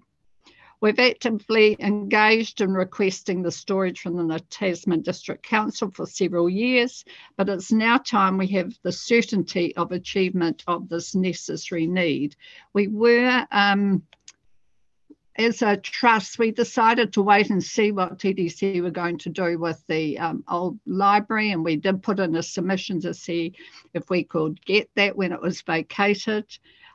So we've been prepared to park this till we'd heard what was happening, but we've decided we really need to have this moved forward considerably if we don't get the Parr Street Library. We note that the TDC have provided funding for the Nelson Provincial Museum for storage space. So we are assured that the need and importance of museum storage is clearly understood by Council, and the same thinking will also apply for TDC's own area museum. We're certainly prepared to apply for grants to outfit the interior. We're also prepared to do the tendering, because in my experience in doing tendering, we've found that we can get the process done and a tender price in a lot cheaper than what governments and councils are able to do. In one case, $50,000 was the difference between TDC and what we put out for a tender process. We're looking forward to hearing of your positive response. I'd just like to say on a personal note that this is a wonderful opportunity for you to show further than the lovely new library that we have just had built, to show the Motueka ratepayers that the TDC district doesn't stop at Mapua. I'm a Mapuian, and I keep getting told that, yeah, the TDC thinks that that their district stops where we live in Mapua, and I get quite a lot of flack from that. I apologise for this presentation. It is very much my picking it up and running with it, and have been pretty closely involved with it, but I am reading from Sue's notes, Sue's submission. Thank you. And I thank you very much, Chris. You've done a great job, given you picked it up at short notice. So you've comprehensively covered the issues that have been raised in the submission. So there's a brief time for questions if there are any. So I will just see if there is any questions anyone has. Councillor McKenzie and then Councillor Turley. Thank you very much for your submission. I apologise if I asked this question during the long-term plan process. Do you think that there will be any capacity in the Tasman Nelson Joint Museum facility to store Motueka's artefacts? The answer to that is that maybe, but no, it's not an option, because the artefacts need to often be accessed during the day for somebody, which means it's far too far for us to travel to go and get access to the artefacts that are being stored. There's a lot of sites a lot closer than the combined storage at, with Nelson Provincial, but it is far too far. Often the curator is ducking off from the museum, having to go down to one of these lease storage garages just to get something out of there for an exhibition or for a request from somebody. Okay, thank you, Chris. Councillor Turley. Thank you, Chris. I'm just wondering, with the acquisition of more and more artefacts, whether you have enough staff or enough room to cull them so that you're just keeping relevant artefacts, because I know it's easy for people to dump stuff off that may not necessarily be what you want to display. We have a very clear and transparent collection management policy, which we absolutely stick to. So when people bring anything in that we may that they think will be of use, and genuinely they bring them in, but we absolutely stick to the collection management policy. We have to do that for the obvious reasons. We haven't enough storage now, but essentially we're looking at future proofing it as well. So yeah, we are pretty strict on what comes in. As much as we'd like to collect everything, we just can't do it. Okay, thank you. One last quick question from Councillor Dowler. Hi, can you just remind me how much you pay a week for your off-site storage heads, please? No, I can't. I can't offhand, but we do. I don't have the budget with me, but yeah, we've had to increase storage just to be able to take, you know, to manage what we have now. But it's quite costly. That was part of our submission also for increasing the annual grant. But it is a cost that we actually don't need to have really. Okay, thank you. I'm sure we can find those figures. Gary, you can come and see us and I'd be happy to show you. Righto, thank you. Thanks, Chris, for speaking to that submission at short notice and being available to answer those questions. That's fine. Thank you for listening to us. Thank you. Yep, so I said I was going to call her now and then hopefully that will work. Righto, so for those of you who are on the Zoom, we are ringing who? Golden Bay Museum, and hopefully we will get to what's that, Karen? Play it through the speaker. Yeah, Golden Bay Museum current speaker. Okay, you're now going through the speaker, right? My sincere apologies for my technical difficulties.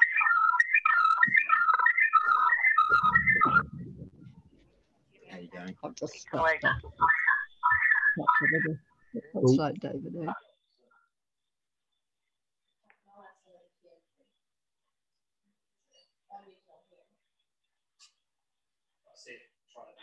All right, try now. Hello, can you hear me now? Yep. Yeah. Okay. Yep, it's perfect. Okay, thank you. Oh.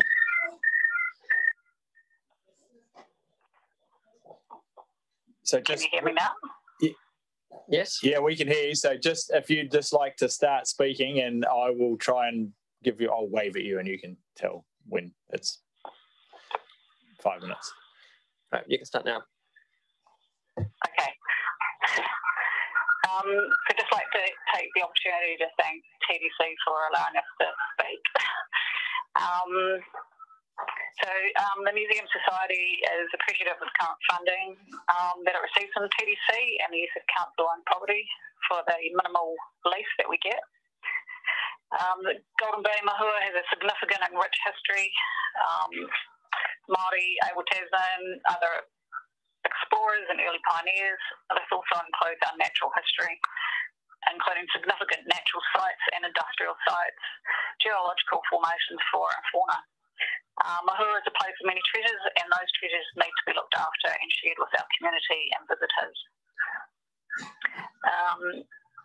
As you know, one of TDC's outcomes is to celebrate and explore a community's heritage, and to enable us to help TDC continue to do this, we need more resources.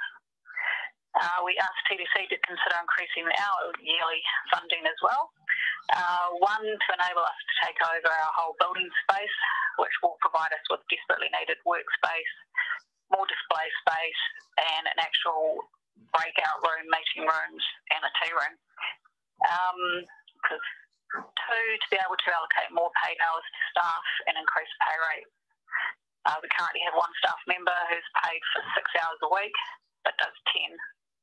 If she didn't do those extra hours, she does a lot of the display,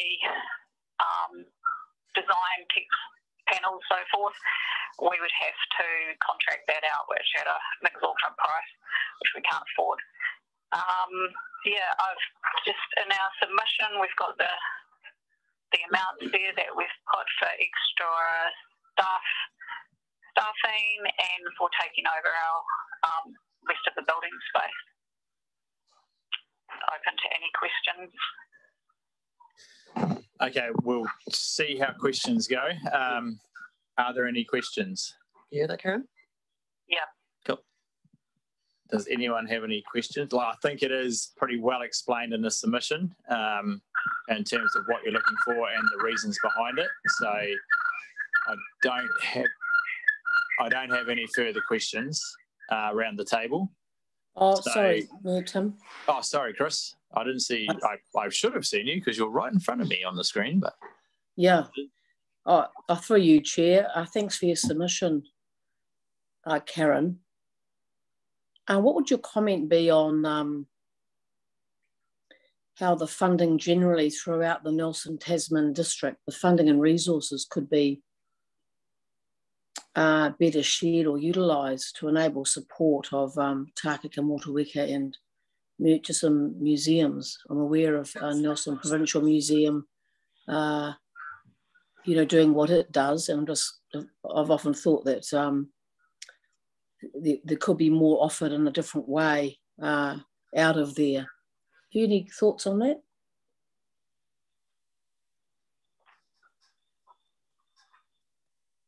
Asking me, Chris? Yeah, I'm asking you. So Nelson Provincial do help us with a lot of things. They provide technical advice. Some of their staff come to us. However, we have a significant collection here, and it needs to stay in the bay. We need to be able to care for it, and for us to do that, we need more space. We need more hours. And like Motueka was saying before, their representative, there's no way our collection can move to another site. It's not appropriate. You can't have artefacts like that travelling too far, and it needs to stay within Mahua. But Nelson Provincial do provide us with some support. They've got their own issues as well. Yeah. There's something about the structuring, I think. I just imagine there could be a different restructuring, and there'd be hubs out here in the communities.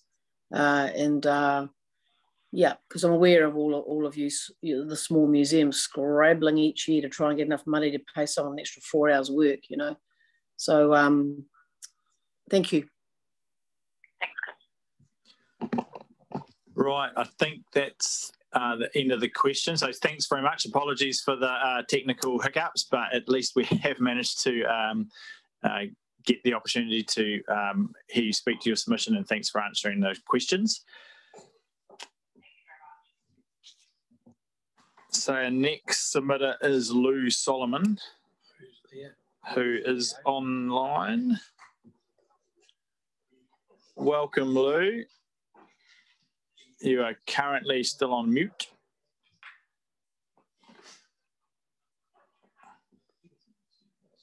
Mute. How's that? Yeah, no, that's good. Thank you. Good. So I get the drill, 10 minutes. I'll give you a nod at 8 if you happen to still be speaking. If you want to leave a bit of time for questions, please do so. I certainly know the drill, Mr. Mayor. Yes, well, my submission is quite clear. My submission is that the proposed increase of the water volumetric charge to the, especially the Richmond water consumers, is exorbitant and cannot be justified. The staff are proposing an increase in the water volumetric charge to $3.16 per cubic metre. I assume that includes GST. That will almost certainly result in the charges being the highest in New Zealand. They will be 50% higher than they were in October 2017, just 5 years ago. 50% higher than the current charges in Nelson, and almost double the charge in Auckland. Almost double the charge in Auckland, where about 95% of the water supply comes from surface water, which has to be dammed, filtered and treated, and a substantial portion pumped all the way from the Waikato River. So why is this? How have we got up to such a high number as $3.16? I believe one of the first reasons is that the provision of the water blending plant at the corner of Queen and McShane's, its raison d'etre was to blend the water from the two bore fields in order to get the nitrate concentration down below the limit that's specified in the New Zealand drinking water standards. Why is the nitrate there? The opinion of Council's own consultant, and it's in my submission verbatim, is that it's coming or 99%, 98% of it is coming from the agribusinesses on the Waimea Plains. And they are paying nothing towards the costs of remediating that pollution and in order to bring the water supply into compliance with the New Zealand drinking water standards. I put it to you that no other business would be permitted to contaminate the potable water supply and remain in business, let alone get away with it scot-free. Secondly, the urban water supply network has to be there to provide firefighting in the urban area. And the pipes have to be sized according to the demands of fence. It's inequitable for any portion of that cost of providing the network to come from the volumetric charge. Why should a family of 6 living in a house valued at, say, $500,000 pay treble through the volumetric charge for that security compared to a couple, perhaps, living in a house valued at $1 million who fundamentally get twice the benefit? What's the big picture here? Now, the big picture is the provision of water services in an urban area is substantially a fixed cost business. My guess, an educated guess, probably roughly 90% of the costs are fixed and 10% are variable. The proposed funding model would see roughly 1/3 of the revenue come from fixed charges and 2/3 from volumetric charges, totally turning it on its head.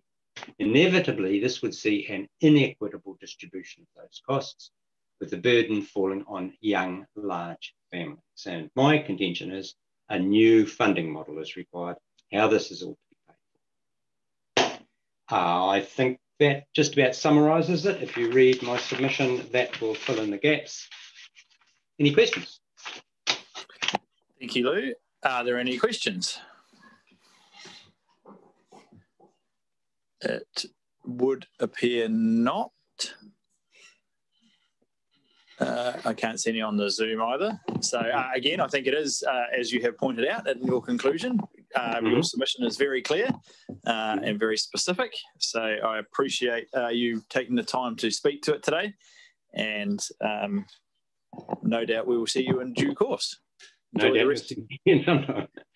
Bye, everyone. Enjoy the rest of your afternoon, Lou. Thank you. Right, next up we have Ian Gardner.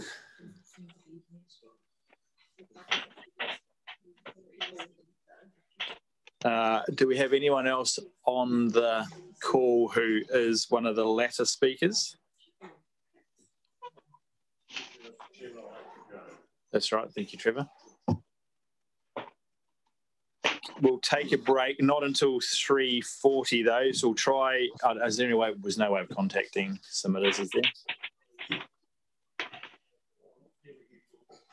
Yep. So if you do have contacts, say we'll break for 10 minutes and come back at 20 past. And hopefully, if you've got hold of a couple of people, we can go a bit earlier.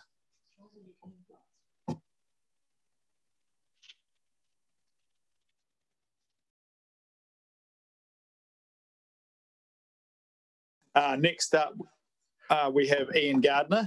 Thanks, Ian, for jumping forward a little while. So appreciate that. So your submission has been obviously received and read. You've got 10 minutes to speak to it. Obviously, you can speak to it, add to it. If you want to leave an opportunity for any questions, please do so within the 10 minutes. And I'll let you know roughly 7 or 8 minutes in how time's going.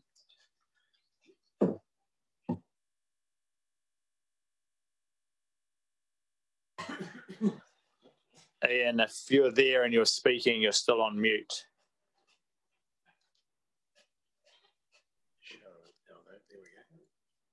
Yeah, hello. I've just got back to my computer. Oh, good as gold. Oh, geez, I'll repeat my introduction. Sorry. I thought there was a bit of time up my sleeves. I ducked out. No, that's all good. We appreciate you bringing the time forward in any event. So, look, your submission's been received and read.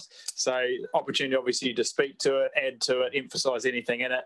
If you want to leave a bit of time for any questions, if there are any, do so. You've got 10 minutes, and I'll let you know about 7-ish minutes in terms of time-wise. So over to you.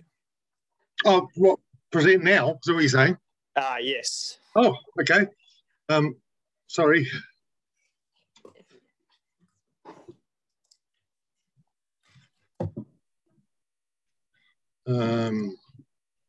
Share screen.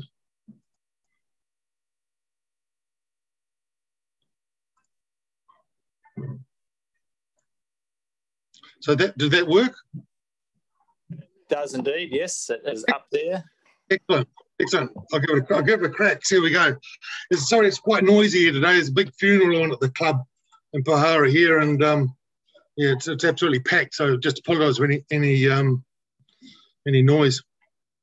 So my name's Ian Gardner, and I work for Yachting New Zealand, and we represent over 25,000 members, 52 classes, 108 clubs, and my role is a regional development manager from Pahara all the way to Bluff. One of my key roles, apart from high performance, is advocating for the access and enjoyment of water and helping clubs become sustainable and with governance and all that. We also represent all the recreational boaties, so we offer a united front, and we do a lot of submissions to annual plans and resource consents, and we got a aim of helping to enjoy that, so members of the public, boaties, can enjoy the recreational resource and protect what we've got. So today, Pahara Boating Club, I've been dealing with one of my clubs. I've been over 6 years helping them, and I sort of do a few of these for the councils, just to sort of bring the council to the aware of sort of some of the challenges and things that the clubs have. And so the roadway in from the main road round to the club and the public boat ramp, that's one of the things that we'd like to have a look at. One of the big ones, though, is security of tenure for the building and the lease. And we do quite a lot of these on the go. And clubs have been around a long time. I'm going to make sure they're here into the future and helping to provide for the community. The other thing we'd like to look at is if the marina develops, is disability sailing is a big thing. It's really taking off around the country.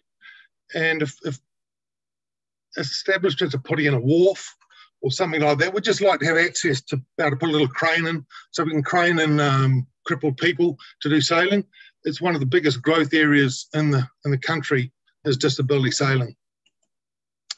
So the Pahara Boating Club was established in the 1950s and 1960s at Pahara Beach. And then when that area was deemed unsafe, they started to look for somewhere else, and they obtained consent or permission to build in the Golden Bay cement reclamation here in Port Tarakoe. So they actually got permission from the cement company that was going, and that's where they established here. The building was funded from part of the nest egg that Pahara Boating Club had put away, and community support, members' donations, and club members' time and sweat. And this is the way traditionally yacht clubs used to be built, and sometimes it takes quite a long time, but it did bring together club and community spirit. 2019, Pahara Boating Club received the Yachting New Zealand Club of the Month, and that's where we go around and we just see how clubs are integrated in the community, how they're doing with their programs, and the likes of that. So they awarded that for what they're doing their programs. Just like to emphasise that Pahara Boating Club is a not-for-profit organisation and return all the incomes into the community, its programs, its courses, and to run running the club. So that not-for-profit is a really important part of what we do. So Learn to Sail is a really big part of what clubs do. And as we all know, the drowning and water safety incidents are increasing quite remarkably in the country. And we like to think we do our bit towards helping the young and youth gain water confidence and a bit of water. I don't know why my computer binged. So last year, Pahara introduced sailing to over 120 young people in the area, and that's through the Have a Go programs, the Learn to Sail programs, And what we're aiming to do, we got one of the philosophies is sailing is a sport for life. And we've got members from 8 years on the water, and in Christchurch, a 72-year-old was a Sailor of the Year in a foiling R class. So it's a sport for life. So we're trying to encourage not just people that are here today, gone tomorrow, but it's a sport for life and long-term enjoyment and learnings of the water.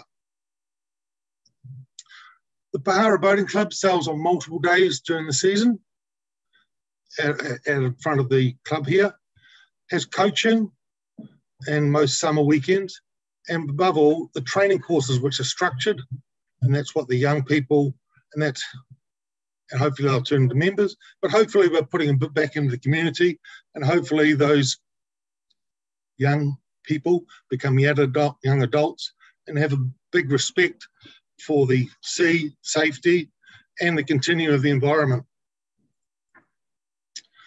Pahara Boating Club has members as far away as Auckland, Waikawa, Christchurch, and really Pahara Boating Club is the only multi-faceted aquatic club in Golden Bay. So it's not just about sailing. The club rooms, the existing club rooms on the reclamation, built with the passion and determination of members. And like it was a few years ago before the regulations, was mostly built with voluntary labour, voluntary materials. While it took them probably 14 years to build this lovely facility, it's now an asset for the community.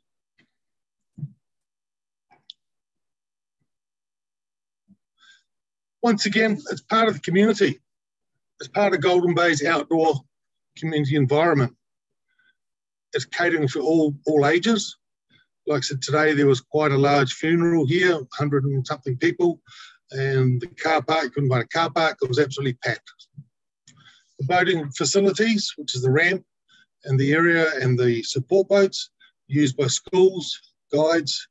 Scouts want to have a national regatta over here. There's some sea swimmers, kayaks, and of course Wakarama. So it's not just about sailing.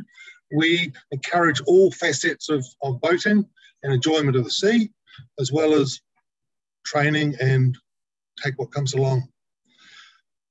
A social venue. So part of our enjoyment of the water is coming back and telling our stories and having a bit of social interaction, and as a bit of a community hub. So it's part of the big part is the people enjoying the water and access enjoyment to safe waters to learn to sail, learn to boat, learn to kayak, learn to waka, but also you've got a building and a structure and a community hub for other events and to enhance the core business of the club. Once again, the Wakarama share the ramp and facilities. They have birthdays, weddings, wakes here. It's also used as a training facility. Some of the local authorities use it as training. Business meetings, smaller community clubs come along here, the yoga club and things like that. Golden Bay School, as well as it's used as a cost-effective venue for community groups. Once again, Pahara is a not-for-profit, so any hires they get go straight back into programs or maintaining facilities for the good of the community. Got to try and get away from the image that often around the country I'm struck by, is that sailing and yacht clubs are a white middle-class male sport. It's bigger than that, a lot bigger. So once again, our community benefits, we promote our water skills, sport and safety. So developing our kids into young adults and moving on with good water skills and good safety and a good healthy respect of the water and the environment. A number of other programs we've got going now is with the environment. We've got the Sailors of the Sea program, which this club's going to get into. It's involving Pete Burling and Blair Took, and they're also with the environment and the plastics and trying to instill in our younger people the importance of looking after our environment, looking after our penguins, looking after our sea life. Ian, you're just at 8 minutes. Oh, cool, blimey. Yeah, cool, blimey. Time does flick by. Okay. we'll click through. So we saw this as part of the plan from the working group a couple of years ago, and that's sort of just showing the marina and what some of the ideas were. And we got the Para Boating Club just down in here. So disability sailing, I'll try and speed it up for you.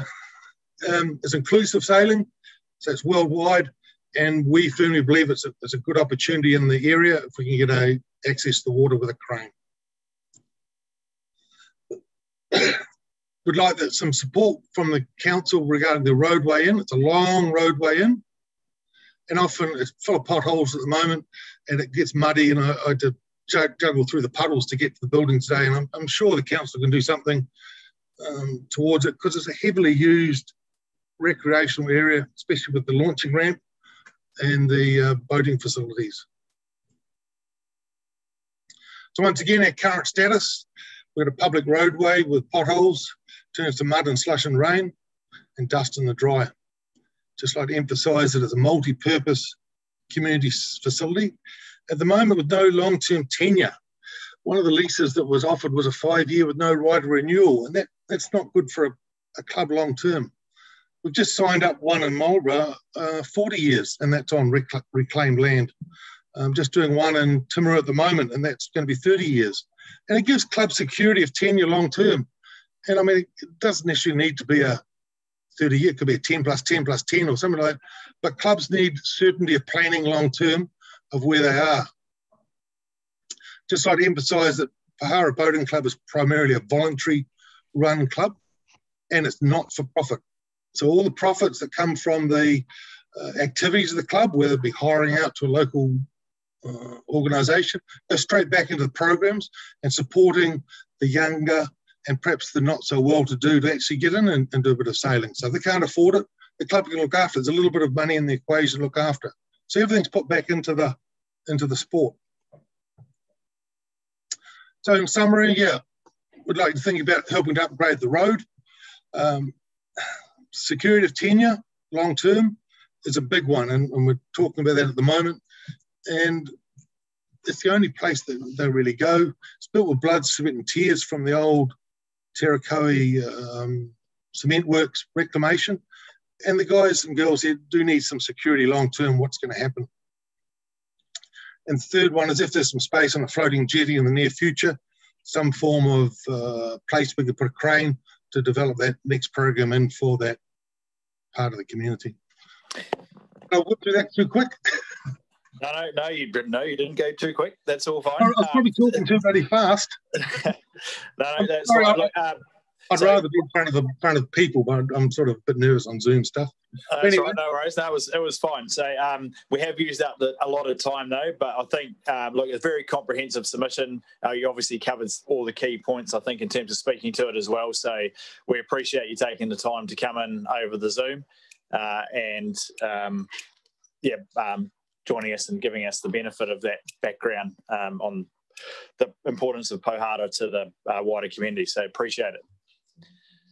Excellent. Thank you. No problem. I'll enjoy the rest of your day.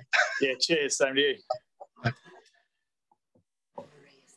Right, so now we have Marie Dunlop. Welcome, Marie.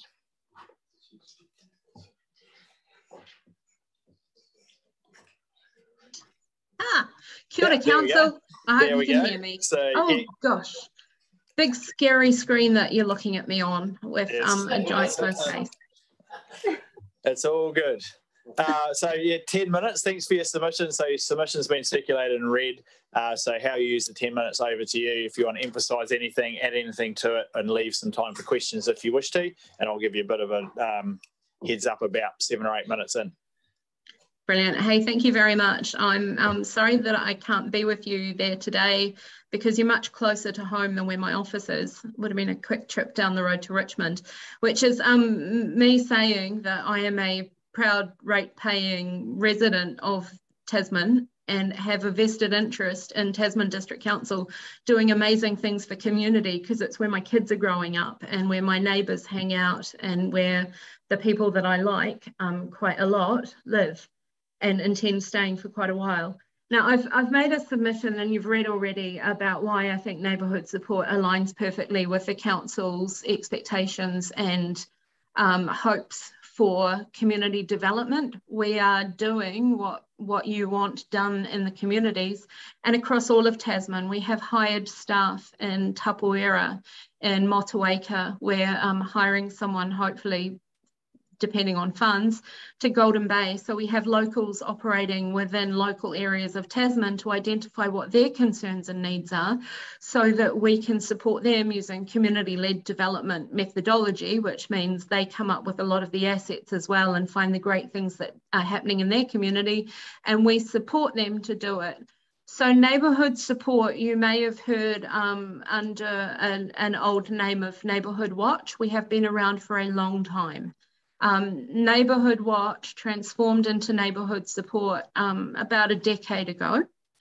And the focus then was that watching your neighbours is nowhere near as constructive or good for community as actually supporting and getting to know your neighbours and the community around. And we're not neighbour support, we're neighbourhood, because we're really about the community. And with Tasman, we identify that if you're not living in Richmond or a dense urban area, you're not necessarily in street groups or urban groups, you're in a wider community, for example, with Tapawera or Motueka or Mochiri. And with those isolated communities within Tasman, you've got serious concerns if there were to be emergencies occurring. Your first responders are going to be your neighbours and the people you live with. So that's my brief thing on emergency management, because what I really want to talk to you today about is social cohesion and neighbourhood support for Top of the South. So Te Kuponi Kāinga or Te Tauihu has shifted from being an organisation that is more about watching and police and crime safety. That's still important to us, but we're more about strengthening community, so connecting people across, so that we can work collaboratively with individuals, groups and organisations active in the region to improve local participation, accessibility and well-being. And I wanted to say why it's important, because we're in a particularly challenging time at the moment, and I think everyone recognises that. So 2 years ago, or after the Royal Commission of Inquiry into the terrorist attack on the Christchurch mosques, government was saying that we needed to spend more time and invest in making sure that Aotearoa was a place where everyone feels safe, valued, heard, has a strong sense of belonging and is able to participate fully in society. We need that for Tasman as well. After, you know, the mosques, our challenges to social cohesion have occurred even more in the last 12 months, where when COVID first struck, we all bandied together and put teddy bears in our windows and waved at our neighbours and checked to see that they were okay. But after 6 to 12 months of watching what was happening around the world and different steps with vaccines coming in and mandates, our society took a bit more of a divisive turn. And we're now seeing that people are divided around vaccinations and not. We saw some of the postings in social media in Motueka were frightening, where people were attacking community members because of choices that they'd made for their health, and that the choices that were made that weren't their own, that central government had made for them, and they were just following the law. And so it's more important than ever that we look at opportunities for community-led responses to get to know one another. So this is at your street level and where you live at home, so those closest to you have an opportunity to get to know one another in relaxed, casual environments, so that when something bad happens, you have a greater understanding of where the other person's coming from, that you increase engagement and you have a greater trust of what your council, what your government is doing. So we really need to invest in rebuilding. So the invest. I can't eyeball you, even though my giant eyes are staring down over all of you at the moment. But I would like to say, Tasman, you've invested the least out of the 3 councils that we work with. And it's really hard because it's the biggest, hardest region to get around. In Nelson, I can drive a car pretty much around the boundaries of Nelson, and it's pretty similar. There are a couple of rural areas, but not really anything too far away from Nelson. In Marlborough, we've got a bit of diversity, but nowhere near the pockets of smaller towns and communities that really need a local presence to be able to represent and build that sense of community. So we have applied for funding through community grants, and we've been successful for small amounts, but the amount that we receive from grants is first of all, not able to be used for operational costs. So I can't use it on wages for staff members to be located in these communities. I have to source funding elsewhere. And it's less than 5,000 that we get for funding 3 workers across a region. So it's a struggle with getting the representation with Tasman. Now we're keen to build on our brand and become a more sustainable organisation and find more diversity in our funding. But it's a bit of a chicken and egg situation where, you know, for us to be able to partner with local business, we need to have a profile and we need to have achieved stuff. And for us to be able to have achieved stuff and done things, we need to have people to be able to invest in doing it. I really want to remind you that our objectives of neighbourhood support are the same objectives that council has for the social side. We want equity for our communities. We want greater outcomes for people who face challenges. We want to be supporting people to have the best life they possibly can and also look after the environment that they have. Tasman is a beautiful spot, hence I bought here and decided that kids should be here too. So council, what would we like? Yes, we would really like you to find some funding to help keep our staff going. So those operational costs. We partner with the community sector. So for example, with when community COVID hit, so when we found out that COVID would be in our community, council came to us in the same way that they had come to us when COVID first became an issue back in 2020 and asked us to engage with our members and do a response to COVID. In Waimea, neighbourhood support amalgamated with and became Top of the South neighbourhood support a couple of years ago because there was no sustainable funding to run it as a local Waimea organisation. A couple of months ago, so at the end of March, we faced Motueka District Neighbourhood Support Society folded because they couldn't afford to sustain the part-time worker who they had for 8 hours a week, who was doing 40 hours a week of voluntary work to make up for the demand, but they couldn't get funding to keep her. So we as Top of the South Neighbourhood Support felt that the investment for Tasman should be equal to that of Nelson and Marlborough, and we have invested funds from our operational budget to make sure that we're looking after Tasman. So councillors who I can't eyeball because I can only see the back of your heads and your tiny little pictures on my Zoom window, this is me eyeballing you saying, come on, we're here for neighbourhood and we're here for locals. We are a street level organisation with thousands of members who we can reach into their streets and get them to go next door to talk to their neighbour. So if they're digitally isolated, one of our street members can just go next door, knock on the door and see if they're okay. We're active in trying to overcome social exclusion and loneliness, and we like having fun. So Lani, TDC, we love working with community because we get to go and do fun things. A couple of weeks ago, Malone Crescent, not Malone Crescent, a couple up.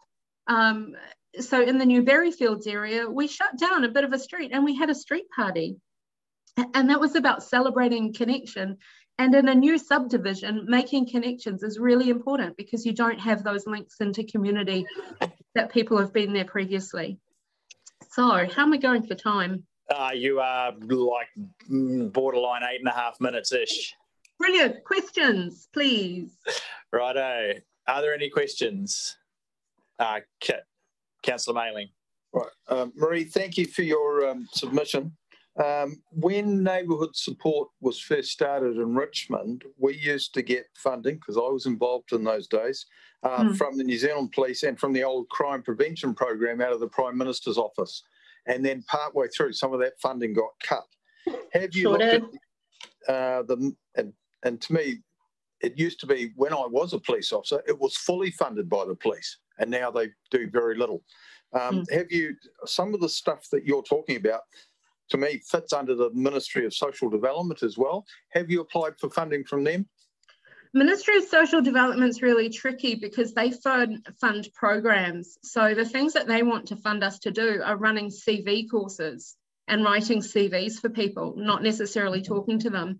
So just as your background was police, my background before I moved to Nelson was 20 years working at the Ministry of Social Development, including the last 7 at National Office, including Operational Support National Manager.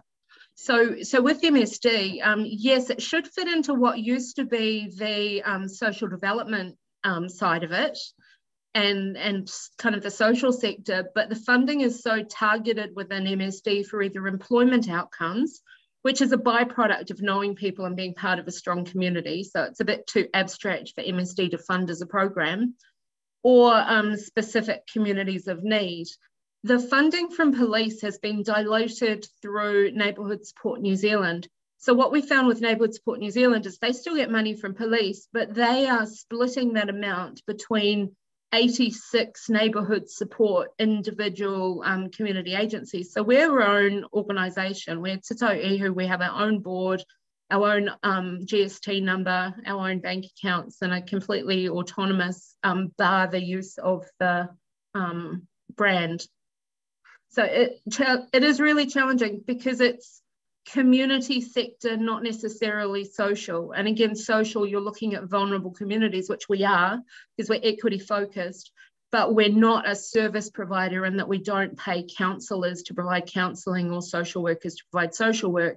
We really try and engage people before you get to the ambulance at the side of the hill. Okay, thank you. One last question from Councillor Ogilvie. Yeah, thanks, Marie. What sort of funding have you had from the council, say, in the past 2 or 3 years? Is it only through the community grants, or has there been some regular funding from general rates and the like? No, we've had no additional funding, bar a discrete project. So as I mentioned briefly, we were contracted to support COVID support, but that was part of a 3-month project which was funded by Tasman, Nelson and Lotteries as a separate kind of one-off to assist with community cases of COVID and a local response. So no, only that community grants funding. I think what would be helpful for council would be if you could, I suppose, supply the council staff with where your funding comes from with the work you do, because the submission is very good and your indication is very good, but there's no real detail about where your income is coming from, which I think would be helpful for me and probably for other councillors as well. Sure, more than happy to. I can also submit, so I apologise that our strategic plan didn't come with it, but it was signed off at last night's board meeting. So I didn't want to preempt the board by sending something they hadn't approved. So I can also send that through so you can see where we're headed and what we're doing. Okay, thank you very much. Yeah, thank you. If you send that information through, that would be much appreciated. So thank you for taking the time and speaking to your submission and being available to answer those questions. Enjoy the rest of your afternoon. Thank you. Good luck with yours. Cheers. Right, next up we have Debbie Bidlake. Debbie, no? So we do have Anthea Gami though, I think. Yeah, Anthea, are you? Yes, I am. Are you happy to go now? Yes, absolutely. All good. So yeah, you've probably heard the heard the blurb. So 10 minutes. Yep. Over to you how you use it, and I'll give you a heads up near the end. Okay, I'm just trying to turn my camera on. No, you might have to not look at me. Which probably isn't a bad thing. Oh, here we go. Is that it? Oh, no, there's my name. So from my submission, so kia ora koutou TDC, from my submission, you probably picked up some slight frustration. So my husband and I, Andrew Claringbold, are the owner-operators of Bingo Skip Hire over here in Motueka, slowly moving out into the Richmond-y kind of area. And we're just actually horrified with the increase in waste charges that the council are proposing in your what's it called, draft schedule of fees and charges.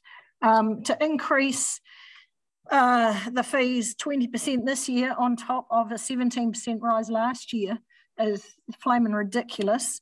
No business could get away with those kind of increases and remain in business.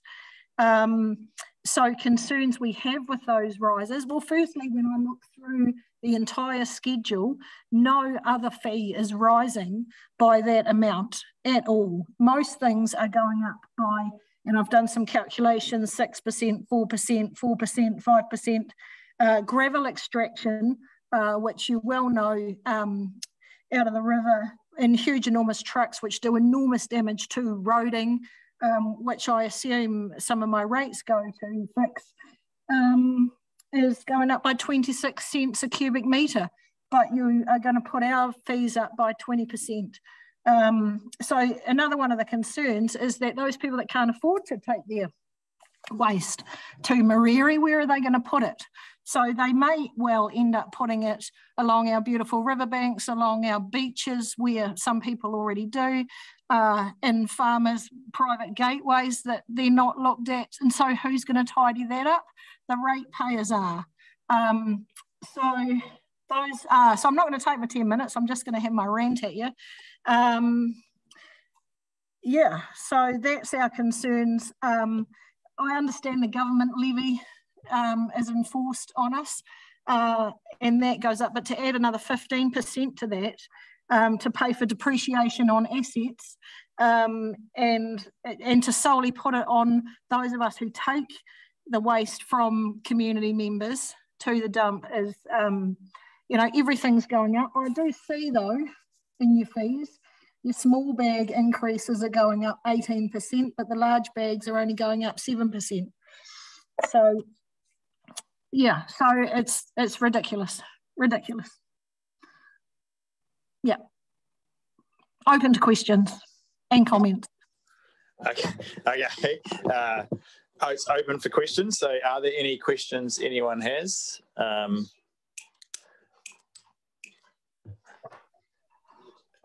It appears that there isn't. I guess everyone probably shares the frustration, and we've had this discussion about water costs and waste costs, and there are some very large increases. And part of this is driven by the expectation that all of these costs are now covered by the users, as opposed to back in the day when things were covered through taxes and rates. The user pays thing and that this is unfortunately one of the challenges that it presents. The emissions levies and the waste levies are a significant component, but obviously we appreciate the position and the concerns that you have. So, yeah. So I see the wastewater. I was looking through the schedule earlier. Wastewater fees are only, and I can't remember which sector it was from, but wastewater disposal is only going up by 4%. Yeah, and the government levy is only going up $10, which is 5%. Yeah. So I guess the challenge is most people pay all of these levies, and so while yes, it's the combination of all the levies. So if you don't want to be paying 20% for wastewater and so yeah, I take your point. I understand that the relevance of comparing it with others, but ultimately the same people pay all these charges. So we're trying to manage a whole range of different impacts on communities' costs. And unfortunately, at this stage, waste levies and waste costs are one of the ones that's facing a very significant increase. Yeah, no kidding. So we'll be expecting a less of an increase next year, will we? I'm not sure I can answer that question at this point, given the speed of which things change and the focus the government has on, particularly on waste and emissions. These levies are likely to keep coming at us, I think, for some considerable time. Yeah, well, we could suck up the government levy, but it's the council levy, the council increase in fees on top of that, which just push it over the top. And from what I gather, a lot of the levies are, you know, the idea behind the levies is to try and reduce waste. Actually, it's not going to reduce waste. Reducing consumerism and dealing with the manufacturers, which produce the waste to start with, is where you reduce waste, not at landfill's end. I think we'd absolutely agree with you, and I think our submission to the government has made that emphasis quite clear, that ultimately that is where the most reduction is going to take place, not at the other end. Yeah, and so, more recycling of the waste as well, more recycling facilities. Which again also have to be paid for, and that's part of the cost. So it is a challenge, but thank you very much for your submission and your passionate presentation of it. So we appreciate the time that you've taken to come and speak to us. Yep, thank you for listening. Thanks, Anthea. Right, next up we have Kirsten Young. I think this is the last speaker we have. Oh, sorry, Debbie Bidlake. Is Debbie there? Neither of them showed up. No, answer my calls. Okay. Well, I guess we are going to have to wait because it's not yet time for, well, Debbie's right on the time. Kirsten's not till 4:20, so the idea I told them to be here for the start of the period. Okay. So for 3:40. All right. We'll just need to keep monitoring it. In the meantime, Alan, we can utilise the time.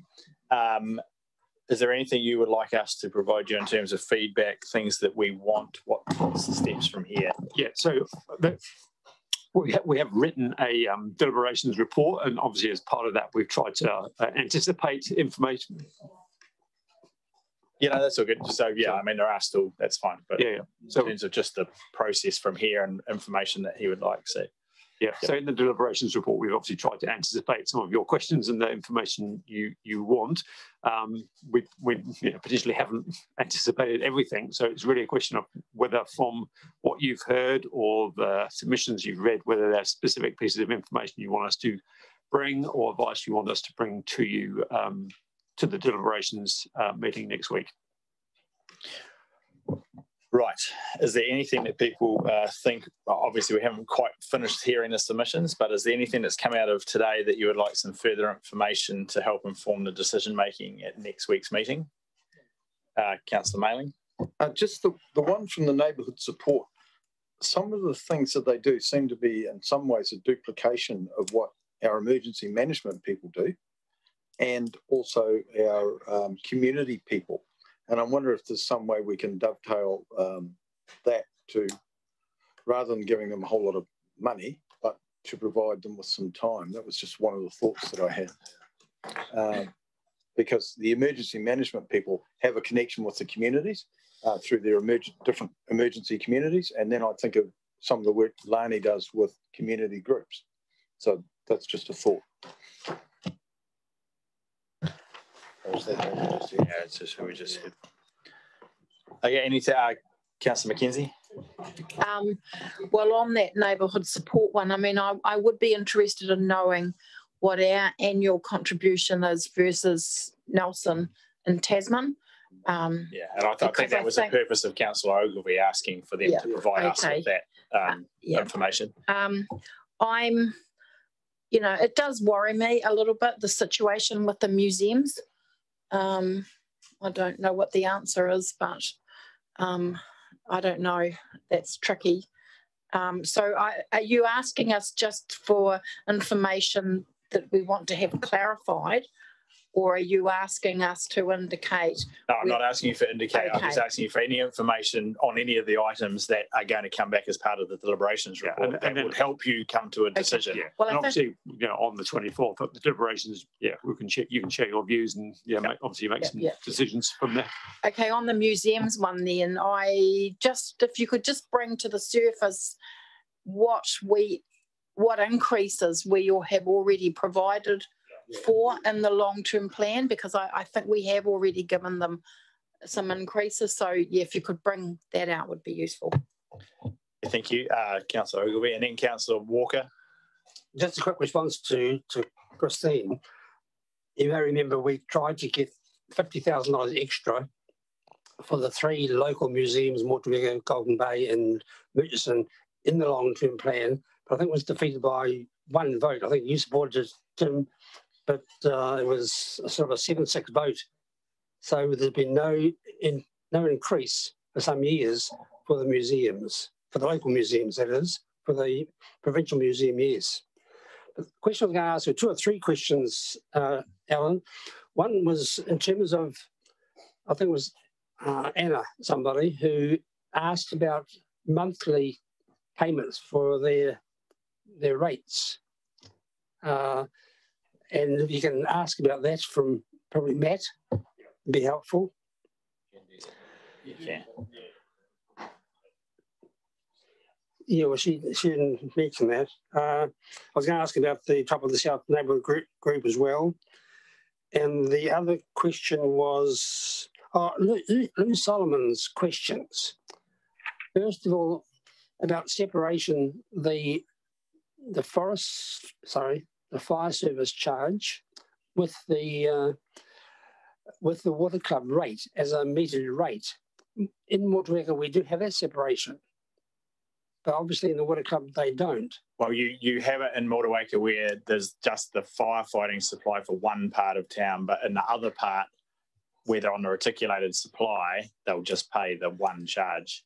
I think Lou's point was there should be a greater, I think his point was there should be a greater component as fixed charge, which reflects the fixed cost nature of the business, and less should be on the volumetric charge. That was his fundamental point, I think, as opposed to separating it into a firefighting rate and I think what he was suggesting was fixed cost should be more fixed cost as opposed to volumetric. I think what's happening in Motueka is that they to separate rather than combine, Tim, but I'm not, again, this is tricky. Yep, okay, thank you. Councillor Walker, because we do need to get back to the submission, so. Yeah, thank you. Through you, Tim. It'll be very interesting to see when that lady from the neighbourly group comes back with where she does get her funding from, because I'd be intrigued to think that there is nothing from DIA to support her, particularly when it comes to all the COVID stuff and her response. The COVID Wellbeing Fund is how we, got Mott 2030 off the ground, and I'm keen, and I'm glad that Councillor Ogilvie asked where her funding was coming from, because I think that I'm keen to continue some conversation around that with Council. My other thing is, and I don't have in front of me, my Zoom, as you all know, cuts in and out, but there was a lady that presented pleading with us not to do any increases at all, that she felt another year was what it would take to keep, and she mentioned about how hard it is to keep her business running, and I'd quite like to understand the difference between, if we did nothing, what is the long-term cost going to be by not doing anything? Does that make sense? Because if we sweat the assets longer, then obviously that's going to come at a cost to community. But in that lady's way of thinking, I gleaned that potentially she was thinking put everything on hold and then do the rates and debt cap changes in another year's time. But surely that would come at a bigger cost. Can someone give me any guidance on that? I think we could, well, in terms of right now, probably not. Other than the general principle is yes. And I think actually one of the other submitters mentioned that having the 0% rate increase 2 years ago in response to COVID has resulted in us now having to play catch up. So I think at a high level, the answer is yes. If you don't do something, it's going to add cost, but we can get some further information about that for the deliberations. Yeah, because I think that's some of the information that's lacking in some people's understanding, including mine. Thank you. Thanks, Councillor Walker. Councillor Butler. Yeah, just to clarify, I think that we've still got submitters who are on Zoom, given our conversation we're having at the moment.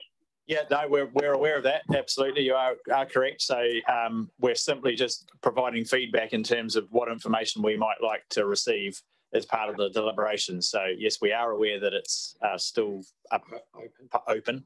Okay, thank you.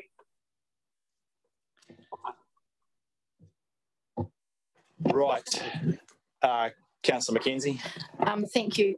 Just one other piece of information. I actually thought the gentleman who submitted on the proposal for Kaiteri was going to present his submission, so I must have misinterpreted that. But what I would be interested in knowing with regards to that submission is is what they're proposing there feasible in terms of the road extension plus putting in a pathway, because it's quite narrow, and then secondly, B, will it actually result in more car parks, because the proposal had 3 car parking areas. So you don't need to answer it now, but I would just like to understand that.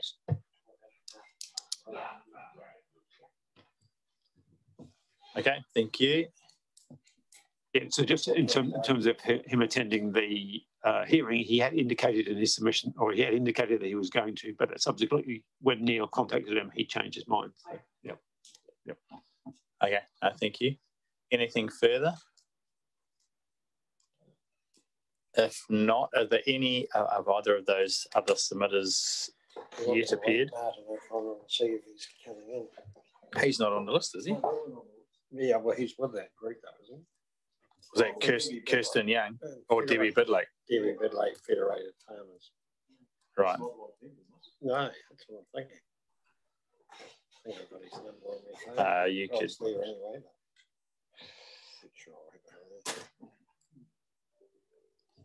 It's typical of central government neighbourhood support. They started funding around the country and now they've cut it.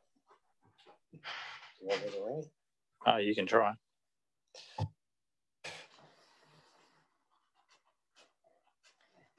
Neil's been trying to ring. Have you tried? Neil's trying to ring, I think.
So thanks.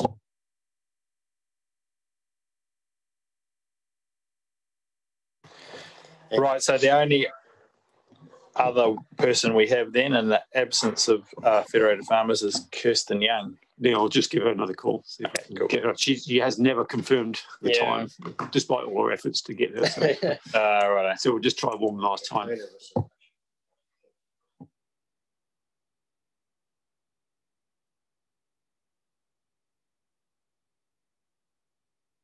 In terms of that information, we just need to, like, in terms of the waste charges and the levies and we just need to understand exactly what component of that is ours and what component we are passing on from central government. So I'm quite sure a lot of that is around the landfill charges. There's a whole number of different components, but it's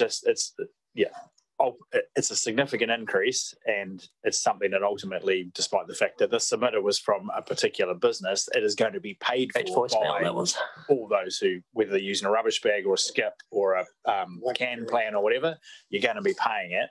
So we just need to know really clearly how much of it is our charge, how much of it is passed on through the government's various levies. So that will be information we'll need to have back as well.